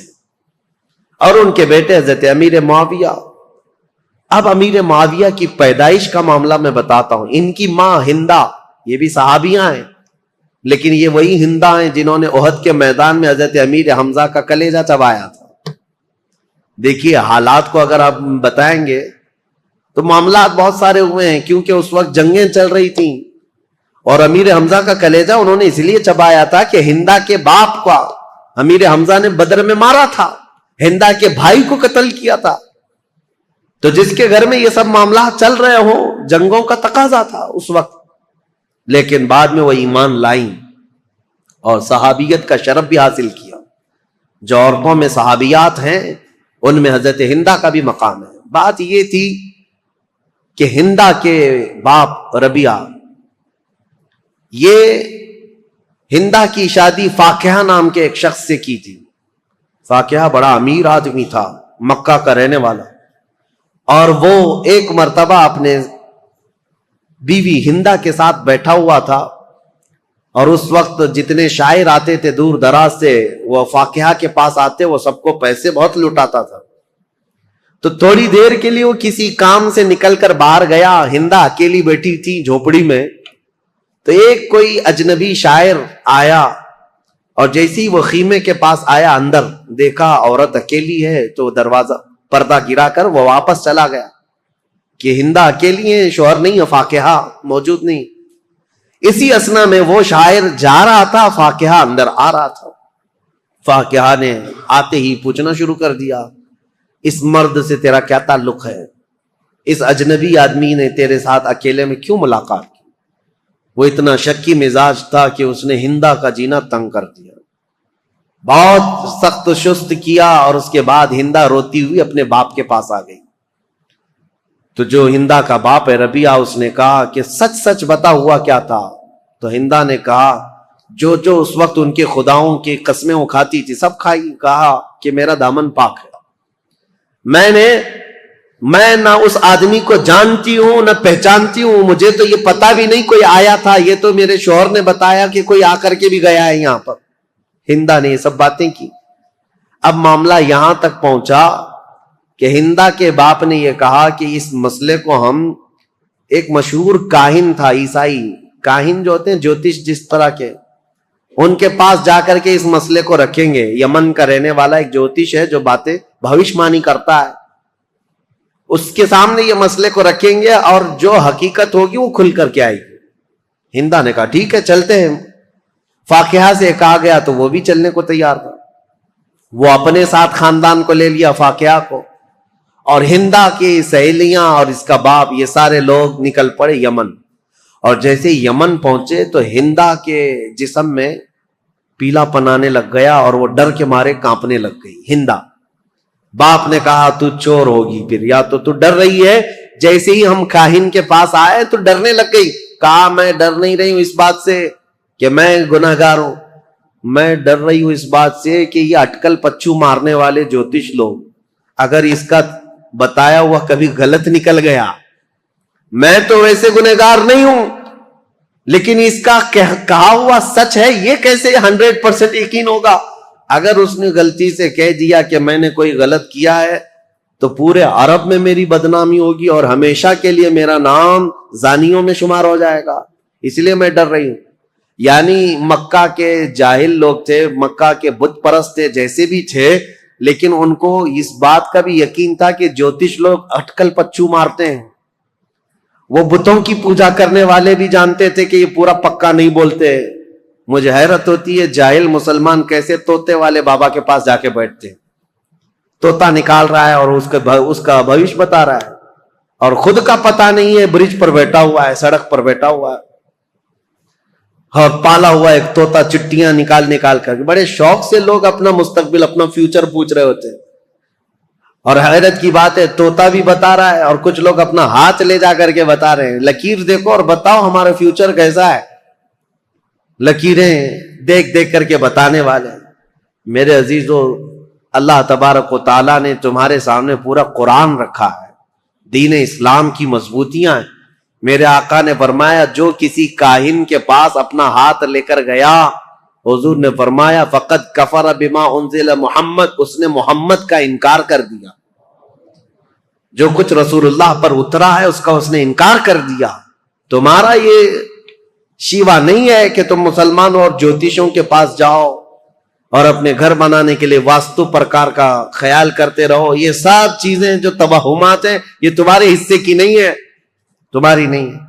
بہرحال ہندا جب یہ کہتی ہے اپنے باپ سے کہ یہ اٹکل پچو مارے گا کچھ بھی، اور میرے بارے میں اگر کہہ دیا کہ یہ زنا کر چکی ہے تو میرا تو بیڑا غرق ہو جائے گا، تو اس کے باپ نے کہا میں ایسی ڈائریکٹ تھوڑی نہ جاؤں گا اس کے پاس، میں پہلے اس کا ٹیسٹ لوں گا کہ وہ صحیح ہے یا نہیں ہے. اس کے لیے ہندا کے باپ نے ایک تدبیر لی. گھوڑے کے دم کے نیچے ایک پھل کا دانہ چھپا کر کے رکھا اور اپنے پاس ایک ڈبیا رکھی اور اس میں بھی ایک چیز چھپا کر کے رکھی، اور جاتے ساتھ وہ جو کاہن تھا اس کے پاس دونوں جماعتیں گئی. اور جانے کے بعد ہندا کے باپ نے کہا جوتش صاحب، کاہن صاحب، ہم آپ کے پاس ایک مسئلہ لے کر آئے، لیکن اس سے پہلے ہم آپ کو آزمانا چاہتے ہیں کہ تم کہاں تک پہنچے ہوئے ہو.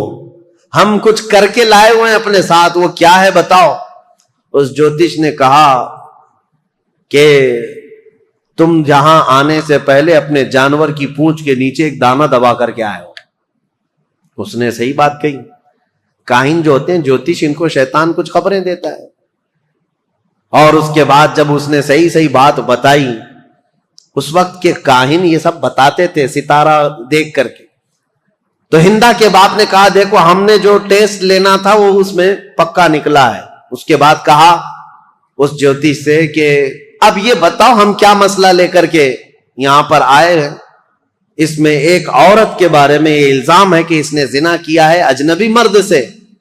تو کہا عورتوں کو یہاں بٹھاؤ، کئی عورتیں تھیں، وہ سب کے پاس جاتا تھا، سونگتا تھا، کسی کے کندھے کو مارتا تھا، اس کے بعد ایک ایک عورت کو اس طرح سے مار مار کے الگ کیا۔ جب ہندا کی باری آئی تو کندھے پر مارا اور اس کے بعد کہا کھڑی ہو جاؤ، اور جیسی ہندا کھڑی ہوئی کہا کہ یہ عورت بالکل پاک و صاف ہے، اس نے آج تک کوئی دوسرے مرد سے کوئی بدکاری نہیں کی۔ اے لوگوں، میں تمہیں یہ بات بھی کہتا ہوں کہ یہ ہندا پاک ہے، اپنے شوہر کے بستر کو امانت کو اس نے بچائی ہے، اور یہ بھی میں تمہیں کہتا ہوں عنقریب اس کے گھر میں ایک بیٹا پیدا ہوگا جو پورے عرب کا بادشاہ ہوگا، اس کا نام معاویہ ہوگا۔ یہ کاہن نے پہلے ہی یہ خبر بھی دے دی۔ اب جیسی ہی ہندا کی پاکی اور برت اس نے بیان کیا تو جو شوہر تھا فاقیہ جلدی سے آ گیا، آجا میری بیگم، صاف ہے تو پاک ہے۔ ہندا نے جھٹک کر کہا ایسے شخص کے پاس تو میں اب زندگی بھر نہیں جا سکتی، مجھے اس سے طلاق چاہیے۔ اور اس کے بعد جب جوتش نے کہا ہے کہ میرے پیٹ سے ایک بیٹا پیدا ہونے والا جو بادشاہ ہوگا، میں تو یہ چاہتی نہیں کہ ایسے شکی آدمی سے کوئی بادشاہ پیدا ہو، میں یہ چاہتی نہیں ہوں۔ تو پھر ہندا کے باپ نے طلاق کروا دی، ختم ہو گئی۔ ہندا جیسی مکہ واپس آئی تو ہندا سے حضرت ابو سفیان نے نکاح کر لیا۔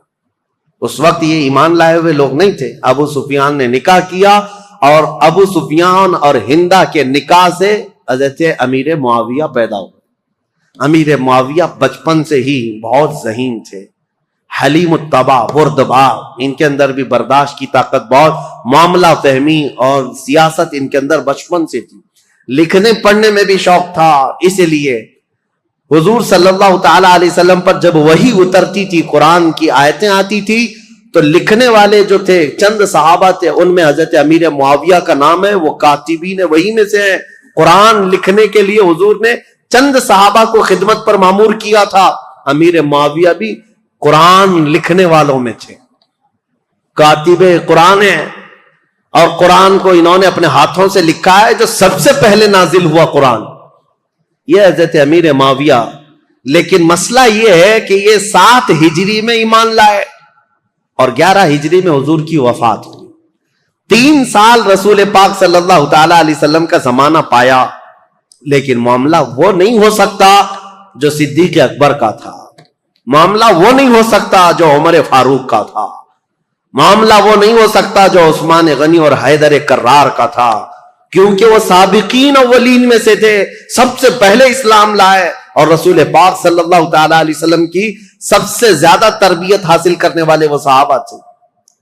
بہرحال حضرت امیر معاویہ جب جوان ہوئے تو آپ کو حضرت ابوبکر صدیق نے ان کے سگے بھائی کے ساتھ ملک شام بھیجا۔ ان کے سگے بھائی کا نام بھی یزید ہے، یزید بن ابو سفیان۔ ابو سفیان کے 2 بیٹے ہیں جن کا نام یہاں میں ذکر کر رہا ہوں، ایک کا نام یزید اور ایک کا نام معاویہ۔ عربوں میں یہ رواج تھا، بار بار ریپیٹڈ نام رکھتے تھے، دادا کا نام پھر پوتے کو، پوتے کا نام پھر فلاں کو۔ تو یزید بن ابی سفیان یہ بڑے بھائی تھے، حضرت ابوبکر صدیق نے ان کی مہارت کی وجہ سے ان کو ملک شام میں دمشق بھیجا تھا، اور انہوں نے اپنی مہارت سے جب حضرت خالد بن ولید نے ملک شام کو فتح کیا تھا تو یزید بن ابو سفیان وہاں کے گورنر مقرر ہوئے۔ ان کے انتقال کے بعد امیر معاویہ وہاں ساتھ گئے تھے، تو حضرت ابوبکر صدیق کے زمانے میں ہی ان کا انتقال ہوا، ان کے بڑے بھائی کا۔ تو حضرت عمر کا زمانہ جسٹ آ ہی رہا تھا، آپ نے خط لکھ کر کے بھیج دیا کہ یزید کے جو بھائی معاویہ ہیں انہی کو وہاں کا گورنر بنایا جائے۔ تو اب یہ رہی تاریخ امیر معاویہ کی۔ حضرت امیر معاویہ وہاں سے گورنر بن گئے ملک شام کے، دمشق کے، چلتی رہی ان کی گورنری۔ حضرت عمر کا زمانہ، حضرت عثمان کا زمانہ، یہ کل ملا کر 22 سال کا زمانہ ہوتا ہے۔ حضرت عمر 10 سال، حضرت عثمان 12 سال، حضرت عمر کے کچھ زمانے کے بعد وہ خلیفہ گورنر بنے تھے بہرحال. تو جب حضرت امیر معاویہ کو اتنی بڑی وہاں کی مہارت تھی, تجربہ حاصل تھا گورنری کا, ملک شام کی نس نس کو جانتے تھے, یہ امیر معاویہ پہلے شخص ہیں جنہوں نے بحری بیڑا شروع کیا اسلام میں. بحری بیڑا یعنی نیوی, فوج تیار کی, سمندری فوج بنائی. اور قبرص کو, جیسے کہ میں نے بتایا, حضرت عثمان کے زمانے میں امیر معاویہ کی سپہ سالاری میں سائپرس ترکی کا جو علاقہ ہے وہ فتح ہوا, اور وہ 500 جہازیں حضرت امیر معاویہ نے سمندر میں اتاری تھی. اور پھر مصر میں ایک کارخانہ بنایا جہاں جہاز بنائے جاتے تھے. آپ کی عقل بہت زیادہ تیز, معاملہ فہمی بہت زیادہ تھی, کئی نئی چیزوں کو آپ نے ایجاد کیا حضرت امیر معاویہ نے. اب ان کی خلافت کا جو دور چلا ہے وہ اختلافات بہت زیادہ رہے, لیکن میرے عزیزوں اس وقت بڑے بڑے صحابہ موجود تھے. حضرت عمر کے بیٹے عبداللہ بن عمر, حضرت زبیر کے بیٹے عبداللہ بن زبیر, حضرت عبداللہ بن مسعود, حضرت عبداللہ بن زبیر, اور حضرت ابو بکر صدیق کے بیٹے عبد الرحمن. یہ بڑے صحابہ میں تھے اس وقت, وہ سب موجود تھے. اور ان سبوں نے حضرت امیر معاویہ کی خلافت پر اجماع کر لیا کہ ٹھیک ہے, ہم نے تسلیم کر لیا. حالانکہ دیکھا جائے تو خلافت کے دعوے دار وہ بھی ہو سکتے تھے. باپ میرے ابو بکر صدیق ہیں, باپ میرے عمر فاروق ہیں, اور حضرت امام حسن بھی علی بن ابی طالب کے بیٹے ہیں, بڑے بڑے صحابہ کے بیٹے تھے. لیکن ان سبوں نے امیر معاویہ کی یہ پرانی مشق اور ان کی تجربہ کاری کی وجہ سے خلافت ان کے حوالے کر دیا. اب حضرت امیر معاویہ کی خلافت کے جو اہم کارنامے ہیں وہ یہ ہیں کہ افریقہ کے, شمال افریقہ کے کئی علاقے فتح ہوئے اور دائرہ اسلام میں آئے. اور سب سے پہلے 55 ہجری کی بات میں بتا رہا ہوں, 55 ہجری میں, اور بعض روایت میں 45 ہجری میں سب سے پہلی فوج امیر معاویہ نے بھیجی تھی جو سندھ کے علاقے میں, یعنی ہمارا پرانا جو ہندوستان تھا, یہاں سب سے پہلی محلب نام سے ایک سپہ سالار امیر معاویہ کے بھیجے ہوئے وہ ہندوستان تشریف لائے تھے. بعد میں باضابطہ لشکر کشی جو ہوئی ہے وہ محمد بن قاسم کا دور ہے, لیکن امیر معاویہ کے زمانے میں 45 ہجری میں ہی سندھ میں قدم رکھ دیے تھے. اب آپ اندازہ کریں, مسلمانوں کی سرحدیں نہیں تھیں, وہ عرب سے نکلے ہوئے لوگ وہاں سے اپنی سرحدیں بناتے ہوئے ہند کے علاقے تک پہنچ گئے. یہاں سندھ میں ایک عورت اس وقت حاکم تھی قبق نام کی, اور یہ بہت سخت قسم کی عورت تھی, اور یہ حاکم تھی, اور اس وقت یہاں ہندوستانیوں پر حکومت کرتی تھی, سندھ کے کچھ علاقوں پر حکومت کرتی تھی. جب حضرت محلب آئے امیر معاویہ کے سپہ سالار, تو یہ قبق نامی خاتون نے ان سے کوئی جنگ نہیں کی بلکہ صلح پر منظوری دی, اور اس کے بعد یہ علاقہ وہ ان کے حوالے کر کے چلی گئی. سندھ کا کچھ علاقہ تاریخ ہے. امیر معاویہ نیشاپور, سمرقند, بخارا, ازبکستان کے علاقے جو جا چکے تھے ان کو دوبارہ حاصل کیا. ملک شام کے کئی علاقوں میں جو بغاوت پھیلی تھی اس بغاوت کو ٹھنڈا کیا, پھر ان علاقوں میں مضبوطی قائم کی. عراق کے وہ علاقے جو حضرت علی کے زمانے میں اور ان کے زمانے میں جنگوں کی وجہ سے اختلافات کے شکار ہو گئے تھے, حضرت امیر معاویہ نے ان سب جنگوں کو ٹھنڈا کر دیا. بردباری ایسی تھی, سیاست ایسی تھی امیر معاویہ کی, انہوں نے اپنے 3 بڑے مشیر ایڈوائزر بنائے تھے. ایک مغیرہ بن شعبہ, دوسرے عمرو بن عاص, تیسرے زیاد بن ابی سفیان. یہ حیرت کی بات میں آپ کو بتاؤں, حیرت کی بات کہ سگا بھائی ہے زیاد بن ابی سفیان, امیر معاویہ کے سگے بھائی ہیں, زیاد نام ہے. یہ سخت دشمنی کرتے تھے امیر معاویہ سے, اور بہت کٹر حامی تھے مولا علی کے. ایک گھر میں حضرت علی بن ابی طالب کے سخت حامی تھے اور امیر معاویہ سے سخت دور. لیکن حضرت علی رضی اللہ تعالیٰ عنہ کی وفات کے بعد امیر معاویہ نے اپنی عقل اور دانائی سے ان کو قائل کر لیا اور واپس ان کو بلا لیا اور بصرہ کا انہیں گورنر بنایا. یہ زیاد بن ابی سفیان ایسے آدمی ہیں جن کے بارے میں کہا جاتا ہے کہ اگر یہ پہاڑوں کو بھی کہہ دے تو فرما بردار ہو جائیں. اتنی عقل کے ساتھ وہ معاملات چلاتے. جانوروں کو بھی اگر کہہ دے تو سیدھے لائن میں کھڑے ہو جائیں. زیاد بن ابی سفیان. یہ کون تھے؟ امیر معاویہ کے بھائی تھے اور ان کو انہوں نے اپنا ایڈوائزر بنایا ہوا تھا. اور عمرو بن عاص جنہوں نے پورا مصر فتح کیا، صحابی رسول ہیں، عمر میں بہت بڑے ہیں، لیکن مشورہ لینے کے لیے عرب کہتے تھے عمرو بن عاص کے پاس جاؤ. تو امیر معاویہ نے ان کو بنایا تھا. ظاہر سی بات ہے، آپ نے دیکھا وہ جنگ صفین میں کیا کیا. حضرت عمرو بن عاص نے بعد میں اعلان نہیں کر دیا تھا کہ میں اپنے فریق کو معزول نہیں کرتا. عمرو بن عاص امیر معاویہ کے مشیر خاص تھے.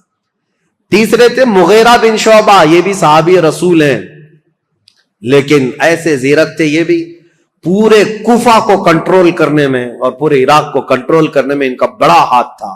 مغیرہ بن شعبہ، یہ 3 ایڈوائزر ایسے تھے جو امیر معاویہ کے شانہ بشانہ رہتے تھے. ان تینوں مشیروں سے یہ اپنی پوری حکومت کے سرحدیں کہاں تک پھیلا چکے تھے. بیٹھے تھے دمشق میں اور حکومت کی سرحد ان کی ہندوستان تک تھی. ایران بھی تھا، عراق بھی تھا، مصر بھی تھا، یمن بھی تھا، شام بھی تھا، پورا آج کے دور کا عرب تھا، حجاز، نجد، اور پھر اس کے علاوہ آرمینیا، آذربائیجان، ترکی، یہ سب علاقے. اتنا ہونے کے بعد پھر افریقہ کے ساحلی علاقے پورے کے پورے امیر معاویہ کی زیر نگرانی تھی. یہ اتنا بڑا خطہ ہے، میں آپ کو کہوں تو یہ بیجا نہ ہوگا کہ خلافت راشدہ کے ختم ہونے کے بعد امیر معاویہ وہ تنہا خلیفہ یا حاکم ہیں جنہوں نے ایک وقت میں 3 بر اعظموں پر اپنی حکومت جاری کی. 3 انٹر کانٹیننٹل، افریقہ، یورپ اور پھر ایشیا کا تو تھا ہی حصہ. ان سب علاقوں میں اسلام کی سرحدیں پھیلائی. اب حضرت امیر معاویہ رضی اللہ تعالیٰ عنہ کے جو اہم کارنامے تھے، اسلام کی وسعت ہوتی رہی، لیکن جو جنگوں کو انہوں نے ٹھنڈا کیا وہ ایسے ٹھنڈا کیا تھا. کہتے ہیں کہ کوفہ شہر میں مغیرہ بن شعبہ حاکم تھے. ایسا حال تھا کہ اگر راستے میں کسی کا ایک سکہ گر جائے تو کوئی دوسرا آدمی اٹھاتا نہیں تھا جب تک وہ سکے کا آدمی خود نہیں آ جاتا تھا. کوئی دوسرا آدمی چھوتا تک نہیں تھا. اور عورتیں اپنے گھر کا دروازہ بند کیے بغیر رات کو سوتی تھیں، کسی کو ڈر نہیں تھا کہ کوئی گھر میں آ جائے. یہ نظام اتنا ٹائٹ بنا کر کے رکھا تھا. امیر معاویہ کا ڈر تھا لوگوں کے اندر. خلافت کو اپنی طاقت سے، اپنی زور سے انہوں نے ہانک کر کے، یہاں تک کہ جو بربر قوم کے لوگ تھے افریقہ کے جنگلات میں رہنے والے، وہ ایسی وحشی قوم تھی کہ وہ تھوڑا سا اگر ان کے سامنے سے کوئی ہٹ گیا تو پھر وہ خبط سوار ہو جاتا تھا اور جنگلی جانوروں کی طرح جھپٹ پڑتے تھے. ایسی قوم کے لیے امیر معاویہ نے ایک پوری فوجی چھاونی ان کے ہاں قائم کر دی، جس کا سپہ سالار عقبہ بن نافع کو بنایا. وہ ہمیشہ ان کے اوپر سوار رہتے تھے بربر قوم پر، اور وہ ہمیشہ ان کی فرما بردار رہتی تھی. اور کئی ایسے ہیں، نیو سٹی ٹاؤن شپ کا پلان سب سے پہلے اس دنیا میں حضرت امیر معاویہ نے قائم کیا. پورا ایک شہر بسایا. جیسے افریقہ میں ایک شہر بسایا قیروان نام سے، اور وہ پورا مرکز اسلام بن گیا بعد میں. ایسے کئی ان کی ایجادات ہیں امیر معاویہ رضی اللہ تعالیٰ عنہ. بحری بیڑے پیدا کرنا، فوج کو ترتیب کے ساتھ، الگ الگ مقدموں کے ساتھ، الگ الگ ٹکڑیوں کے ساتھ، نام کے ساتھ بنانا. اور سب سے پہلے یہ پوسٹ آفس کا جو سسٹم ہوتا ہے، ڈاک کا، یہ امیر معاویہ کے زمانے میں قائم ہوا، جس کا نام انہوں نے برید رکھا کہ سرکاری خط بہت جلد ادھر سے ادھر جا سکیں. اس کے لیے انہوں نے منزلیں رکھی. ایک گھوڑا یہاں سے وہاں تک جائے گا، دوسرا گھوڑا وہاں سے وہاں تک جائے گا. لیٹر پہنچانے کے لیے سب سے تیز کام ہو امیر معاویہ کے زمانے میں ہو. خط و کتابت بہت تیزی سے جاتی تھی اور خبریں بہت تیز پھیلتی تھیں. اور امیر معاویہ رضی اللہ تعالیٰ عنہ نے لوگوں کو ایک چاند پر جمع کیا. یہ سارے ان کے اولیات میں سے، ان کے خصائل ہیں، ان کی بہت ساری چیزیں ہیں. لیکن اب آؤ، امن ایسا قائم کیا، 20 سال میں مسلمانوں کی جنگیں نہیں. ظاہر سی بات ہے میرے عزیزوں، امیر معاویہ کا ایک جملہ میں آپ کو سناتا ہوں، یہ ضروری ہے. امیر معاویہ رضی اللہ تعالیٰ عنہ کے پاس ایک جملہ میں آپ کو سناتا ہوں. ان کا جو مشیر خاص ہے زیاد بن ابی سفیان، وہ بصرہ میں تھے. اس نے ایک شخص کے ساتھ کچھ معاملہ کیا تھا اور وہ شخص شکایت لے کر کے سیدھے امیر معاویہ کے پاس آئے. امیر معاویہ نے دسترخوان بچھایا, کھانا کھلایا اور اس کے ساتھ اچھا معاملہ کیا. یہ بات زیاد بن ابی سفیان کو پتہ چلی کہ یہ تو خلیفہ اسلام کے پاس چلا گیا تھا, تو وہ آیا اور حضرت امیر معاویہ کے پاس کہا ایسے تو معاملات خراب ہو جائیں گے, میں نے اس کے ساتھ باز پرس کی ہے اور آپ یہاں پر اس کے ساتھ نرمی کر رہے ہیں, حمایت کر رہے ہیں. ابو حضرت امیر معاویہ نے کہا تھا ایک بات یاد رکھو, ترازو کے دونوں پلے ایک طرح نہ رہنے چاہیے, بلکہ میں نرمی کرتا رہوں اور تو سختی کرتا رہے, اسی سے جماعت میں انتشار سے محفوظ رہے گی. اور ان کو سختی کرنے کا حکم تھا, حضرت امیر معاویہ گلے لگاتے تھے, ان کی سیاست تھی. اور پھر یہ فرماتے تھے ان کا یہ جملہ کہ جہاں میرا کوڑا کام کر جاتا ہے میں وہاں تلوار نہیں اٹھاتا, اور جہاں زبان کام کرتی ہے وہاں کوڑا نہیں اٹھاتا, اور جہاں یہ سب کام نہیں کرتے ان کی گردنوں پر تلوار رکھ دیتا ہوں. یہ امیر معاویہ کی سیاسیات میں سے تھے.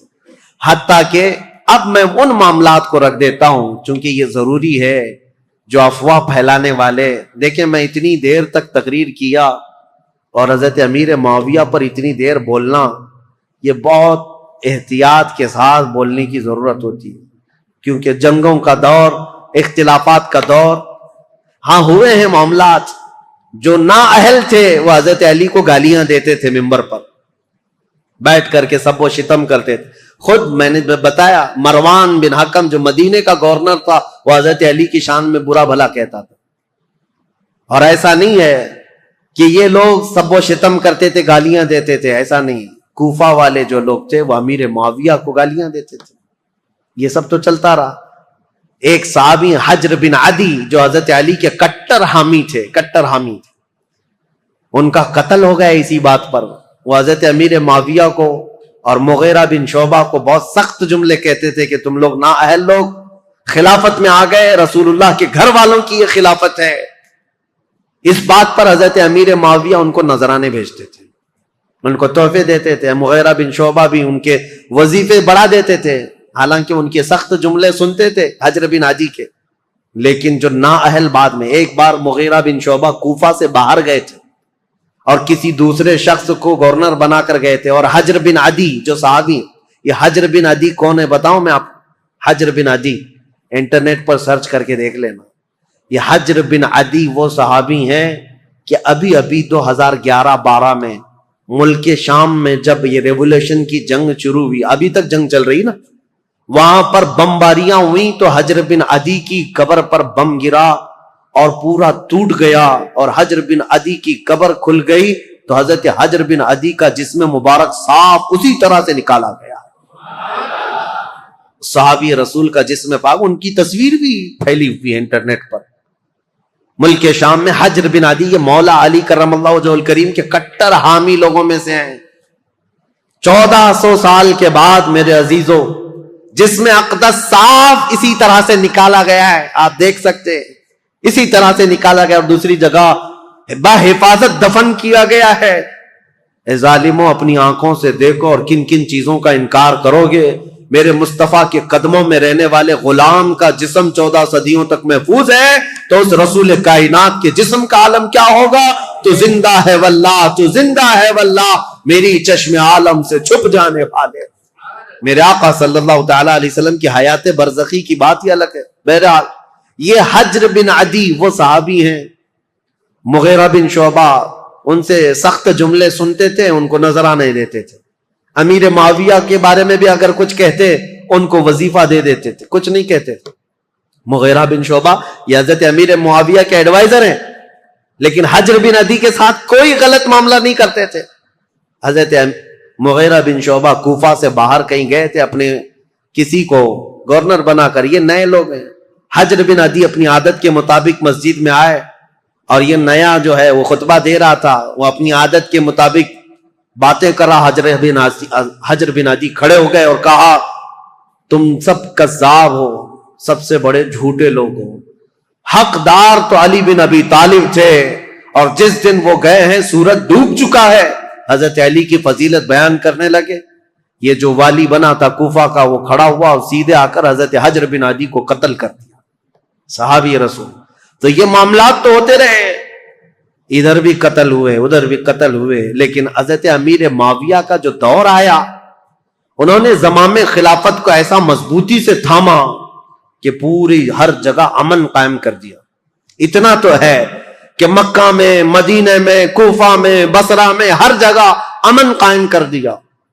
لیکن وہ اخیر زمانہ ان کا، ظاہر سی بات ہے ان کی عمر جب 80 سال کے قریب تھی، 80 سال کے قریب ان کی عمر ہوئی، اب ان کے حالات جو سخت تاریخ کے لیے بدلاؤ کے ہیں وہ ایک ہی ہے۔ پھر بھی میں ادب کے دائرے میں عرض کرتا ہوں، حضرت امیر معاویہ کو بعض لوگوں نے آ کر مشورہ دیا کہ آپ کا دور ختم ہونے والا ہے، اب حالات ویسے نہیں ہونے چاہیے جب حضرت عمر کے انتقال کے بعد ہوئے، حضرت عثمان کے قتل کے بعد ہوئے، خلافت کے لیے لوگوں میں الگ الگ معاملات نہ ہو جائیں، اختلاف نہ ہو جائے، اس لیے آپ اپنی زندگی میں ہی کسی کو اعلان کر دیجئے میرے بعد یہ خلیفہ ہے۔ مسلمانوں کو ویسے بھی خلیفہ کی بات ماننا ضروری ہے، آپ کی بات سب لوگ مان لیں گے۔ امیر معاویہ رضی اللہ تعالیٰ عنہ کو جب یہ لوگوں نے آ کر کہا تو حضرت امیر معاویہ نے پوچھا کہ اچھا ٹھیک ہے، یہ ان کی بیماری کا وقت تھا، کہا بتاؤ میں کس کا اعلان کروں؟ چاپلوس لوگ تھے، چاپلوسی کرتے ہوئے کہا کہ آپ کے گھر میں یہ خلافت زیب جیتی ہے، آپ کا بیٹا یزید ہے، اس کو آپ خلیفہ کا اعلان کر دیجئے۔ یہاں سے اب تاریخ بدل جاتی ہے، اسلامی تاریخ یہاں آ کر کے بہت سخت ہو گئی ہے۔ امیر معاویہ نے پہلے تو انکار کر دیا، کہا نہیں، کیونکہ یزید کے شب و روز اور اس کے دن بھر کی جو مشغولیات ہیں وہ سب کو پتا تھے، نا اہل آدمی، دن بھر کبوتر بازی کرتا تھا اور کبھی چھپ چھپا کر کے بندروں کو کھیل میں لگاتا تھا اور خوش ہو کر کے ہنستا تھا۔ اس کے الگ الگ معاملات تھے، اس کے شراب پینے کی بھی باتیں ہیں، لیکن امیر معاویہ سے چھپ کر کرتا رہا یا ان کے دور میں کم کرتا رہا۔ حضرت امیر معاویہ نے منع کر دیا، لیکن پھر کچھ بڑے بڑے لوگ بھی آئے، کہا کہ یہ بات صحیح ہے کہ مسلمانوں میں ایک بہت بڑی جنگ ہوگی اب خلیفہ کے انتخاب کے لیے، کیونکہ حضرت امام حسن سے جو صلح ہوئی تھی وہ تو اس بات پر ہوئی تھی نا، امیر معاویہ کے بعد خلافت امام حسن کو جائے گی، لیکن امام حسن تو شہید ہو گئے، اب کون ہے؟ تو بہت سارے لوگ اس وقت جو موجود تھے انہوں نے اس بات کا ویرودھ بھی کیا، انکار بھی کیا، کیونکہ ابھی 3 بڑے صحابہ موجود تھے، سیدنا ابو بکر صدیق کے بیٹے عبد الرحمن، حضرت عمر کے بیٹے عبداللہ بن عمر، اور حضرت علی کے بیٹے امام حسین، یہ بڑے بڑے صحابہ، اور حضرت زبیر کے بیٹے عبداللہ بن زبیر یہ بھی موجود تھے۔ تو ایک صحابی آئے حضرت امیر معاویہ کے پاس، احنف بن قیس، انہوں نے کہا کیا ہی اچھا ہوگا کہ آپ اعلان کر دیں عبداللہ بن عمر کے نام پر، ان سے افضل کوئی نہیں ہے، کیونکہ وہ بڑے صحابی ہیں، رسول اللہ کا زمانہ پائے ہوئے۔ امیر معاویہ رضی اللہ تعالیٰ عنہ کے سامنے یہ سب معاملات تھے۔ انہوں نے پھر مغیرہ بن شعبہ کو بلایا جو کوفہ کے گورنر تھے، زیاد بن ابی سفیان کو بلایا، پھر پوچھا تو انہوں نے کہا کہ جیسا آپ کہنا چاہتے ہیں ہم کرنے کو تیار ہیں، ہم لوگوں کو سنبھال لیں گے جیسے 20 سال سے سنبھال رہے ہیں۔ تو امیر معاویہ نے خط لکھ دیا سب کے نام پر کہ میری زندگی آخر دور کو پہنچ چکی ہے، اے مسلمانوں میں اپنی زندگی میں اعلان کرتا ہوں میرے بعد میرا بیٹا یزید بن معاویہ تخت خلافت کا جانشین ہے۔ مغیرہ بن شعبہ لے کر کے گئے، انہوں نے تو نافذ کر دیا، زیاد بن ابی سفیان جو تھے انہوں نے بھی نافذ کر دیا۔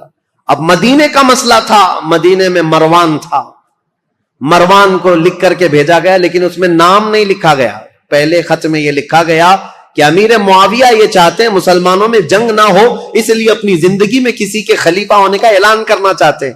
مروان نے سارے بڑے صحابہ کو بھی بلایا جو موجود تھے، سب سے یہ مشورہ لیا کہ خلیفہ وقت امیر معاویہ کا یہ کہنا ہے، ان کی رائے یہ ہے۔ سبوں نے کہا اچھا ہی ہوگا، پھر ایک نئے خلیفہ کو چننے کے لیے لڑائیاں ہوں گی، امیر معاویہ اگر اعلان کریں گے تو کسی اچھے کا کریں، کیونکہ نام نہیں تھا اس وقت۔ سب مدینے والے اس بات پر راضی ہو گئے، ٹھیک ہے۔ اس کے بعد امیر معاویہ کو جب یہ خبر پہنچی کہ سب معاملہ ٹھیک ہے، راضی ہیں، تو دوسرے خط میں انہوں نے بھیجا کہ ہاں میں اعلان کرتا ہوں کہ میرا بیٹا یزید تخت خلافت کا جانشین ہوگا۔ یہ خط جیسی آیا مروان نے اب جن لوگوں کو بلایا اس میں بہت سارے لوگ تھے، تابعین اور صحابہ. اس نے کہا امیر معاویہ نے اپنے بیٹے کے خلافت کا اعلان کیا ہے. سب سے پہلے اب مروان نے جو بات کہی یہ کہی تھی، رسول اللہ صلی اللہ تعالی علیہ وسلم کی سنت پر اور ابو بکر اور عمر رضی اللہ تعالیٰ عنہ کی سنت پر امیر معاویہ اپنے بیٹے کو خلیفہ کا اعلان کر رہے ہیں. تو حضرت عبد الرحمن کھڑے ہو گئے، عبد الرحمن بن ابو بکر. کہا جھوٹ بول رہے ہو، یہ کہو رسول اللہ کی سنت اور ابو بکر و عمر کی سنت نہیں، عیسائی بادشاہ ہرقل اور عظیم الروم کی سنت پر کہ ان کے ہاں ایک بادشاہ مرتا ہے تو بیٹا خلیفہ بنتا ہے. اسلام میں ایسا نہیں، تم جھوٹ بول رہے ہو. ابو بکر اور عمر کی سنت ہوتی تو ابو بکر نے اپنے بیٹے کو خلیفہ نہیں بنایا، عمر نے اپنے بیٹے کو خلیفہ نہیں بنایا، بلکہ ان خلفاء نے اپنے خاندان کو خلافت سے دور رکھا رضوان اللہ علیہم اجمعین. حضرت عبد الرحمن بن ابو بکر کھڑے ہو گئے. پھر حضرت عبداللہ بن عمر اور عبداللہ بن زبیر، یہ دو بڑے صحابہ تھے، ان سے پوچھا گیا تو انہوں نے کہا ہم نے یہ سوچا تھا کہ امیر معاویہ اس معاملے میں اچھا کریں گے، خیر خواہی کا ان کے ساتھ ہمارا معاملہ تھا، لیکن ہم ان کی خلافت کو صرف اس لیے تسلیم کیے ہوئے تھے 20 سال سے امیر معاویہ کی کہ ہم جنگیں دیکھ چکے تھے، مسلمانوں کا خون نہ بہے، ورنہ امیر معاویہ سے افضل صحابہ بھی موجود تھے خلافت کے وقت، لیکن ہم نے ان کو تسلیم کیا. تو اس کا مطلب یہ نہیں ہے کہ اب امیر معاویہ کے خاندان میں بھی یہ چلتا رہ جائے صحابہ میں سے. اب آئی بات امام حسین کی. امام حسین رضی اللہ تعالیٰ عنہ اس وقت مدینے میں موجود تھے. آپ کے پاس یہ بات آئی تو آپ نے بھی اس کا رد کر دیا. یہ معاملات ابھی چل رہے تھے اور زمانہ تاریخ ہجری کا 60ویں ہجری کو پہنچا تھا. رسول کریم صلی اللہ تعالی علیہ وسلم کی وفات کو 50 سال گزر چکے تھے. امیر معاویہ ایک دن بیماری کی حالت میں اس دار فانی کو کوچ کر گئے، انتقال ہو گیا. خلافت کا معاملہ لٹک گیا اور اس طرح کہ انہوں نے آلریڈی اعلان تو کر دیا تھا، آدھا اعلان، اور سب کو متی نہیں بنا لیے، سب کے ساتھ منظوری نہیں ہوئی، اس لیے خلافت کا معاملہ لٹکا ہوا تھا. ظاہر سی بات ہے خلیفہ برحق اس وقت ہوگا جب سارے لوگ ایک ساتھ بیعت کر لیتے. بڑے صحابہ مدینے کے، مکہ کے اور حجاز کے بہت سارے صحابہ نے اس کا انکار کیا تھا. کوفہ کے بھی بہت سارے صحابہ جو موجود تھے انہوں نے انکار کیا تھا کہ یہ وصیت نہیں مانی جائے گی، مسلمانوں کے معاملات مسلمانوں کے ہاتھ میں رکھے جائیں، وہ جسے چاہیں منتخب کریں. ان معاملات پر آ کر اب تاریخ رک گئی ہے. اب یہاں سے امیر معاویہ کے انتقال کے بعد جو اصل مسئلے شروع ہوتے ہیں، دوسرے دن یزید کو بیٹھنا ہے اور پھر وہ کربلا کی داستان شروع ہوتی ہے. انشاءاللہ العزیز ہمارے پاس 2 دن باقی ہیں. کل کی شب 10ویں شب ہے اور اس کے بعد سنیچر کے دن دوپہر میں سے پہلے شہادت کے امام حسین کے وہ واقعات، کربلا تک کے معاملات آپ کے سامنے رکھے جائیں گے انشاءاللہ. میں نے تاریخ اسلام کو حضور اکرم صلی اللہ تعالی علیہ وسلم کی بعثت سے پہلے سے لے کر عرب کے حالات، دنیا کے حالات سے لے کر یہاں تک بیان کیا. صدیق اکبر کا زمانہ، فاروق اعظم کا زمانہ، عثمان بن عفان کا زمانہ، حیدر کرار کا زمانہ رضی اللہ عنہم اجمعین، امام حسن مجتبی اور ان کے بعد امیر معاویہ کی 20 سالہ خلافت کا دور. اس کے بعد جو حالات آئے وہ مسلمانوں کے لیے بڑے گمبھیر حالات ہیں. پھر ہمارے درمیان انتشار ہوا، افتراق ہوا، جماعتیں بنی، ٹکڑیاں بنی اور فرقے بنے اور اتنے بنے کہ اس کا دروازہ آج تک نہیں بند ہوا اور اس وقت تک بند نہیں ہوگا جب تک کہ میرے آقا صلی اللہ تعالی علیہ وسلم کے فرمان کے مطابق 4 خلفائے راشدین کے زمانے کے بعد، وہ عدل، مساوات، امن کے دور کے بعد، قیامت کے قریب ایک اور بار پوری دنیا میں عدل قائم ہوگا، امن قائم ہوگا. وہ دور ہوگا امام مہدی علیہ السلام کا، امام مہدی رضی اللہ تعالیٰ عنہ کا. اس امام برحق کے آنے تک یہ افتراق، یہ انتشار، یہ فرقے، یہ جماعتیں، یہ ٹکڑیاں، یہ اختلافات یہ چلتے رہیں گے. لیکن مسلمانوں، آپ سے میری یہ گزارش ہے، اس پوری تاریخ کی سچائیوں کو رکھو اور اس کے بعد اپنی زبانیں اور اپنی عقلیں سنبھال کر بات کرنا کہ تم جن کے بارے میں بات کرنے جا رہے ہو وہ رسول اللہ کے صحابہ ہیں. قیامت تک جو سب سے اچھے لوگ پیدا ہونے والے تھے ان سب کو چن کر کے اللہ نے رسول کا صحابی بنایا. رسول اللہ کے جو صحابہ ہیں میرے آقا نے خود فرمایا میرا ایک صحابی جو کے دانے کے برابر خیرات کرے اور امت پوری مل کر کے احد پہاڑ کے برابر سونا خیرات کرے تب بھی میری صحابی کی خیرات کے برابر نہیں ہو سکتے.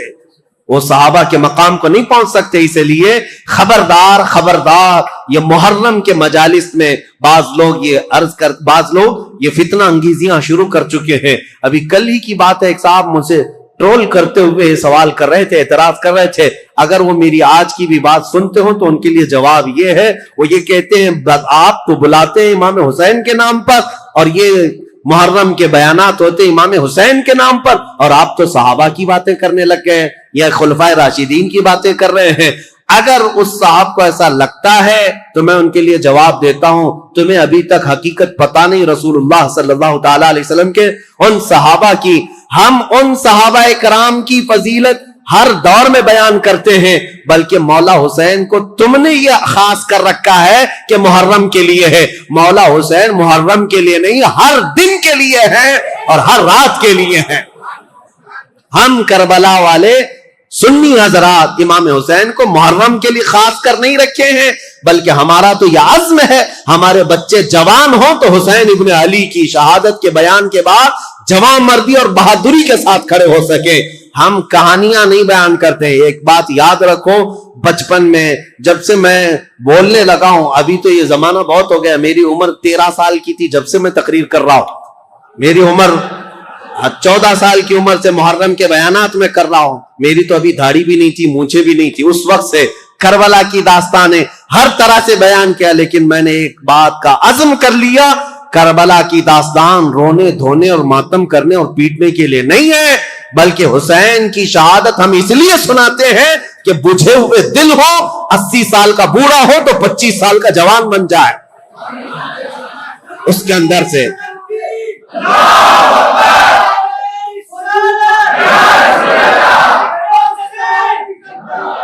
میرے عزیزوں, یہ ہے عزیزان گرامی وقار مولا حسین ابن علی رضی اللہ تعالیٰ عنہ کا ذکر پاک ہم اس لیے کرتے ہیں کہ بزدلی ختم ہو جائے, ڈر ختم ہو جائے. میرے 2 منٹ کی اس گفتگو میں لوگوں کو جوانی آ سکتی ہے تو حسین ابن علی کا پورا تذکرہ اگر پڑھ لو تو کیا جوانی نہیں آئے؟ میرے عزیزوں, حقیقت یہی ہے کہ ہم نے کربلا کی داستانیں سنی ہیں تو رونا دھونا تو اپنی جگہ پر, غم ہے ہمیں حسین کا اور یہ غم ہماری موت تک ختم نہیں ہو سکتا. لیکن غم کا مطلب یہ نہیں ہے کہ ہم دنیا کو یہ دکھائیں کہ ہم صرف رونے والی قوم ہیں.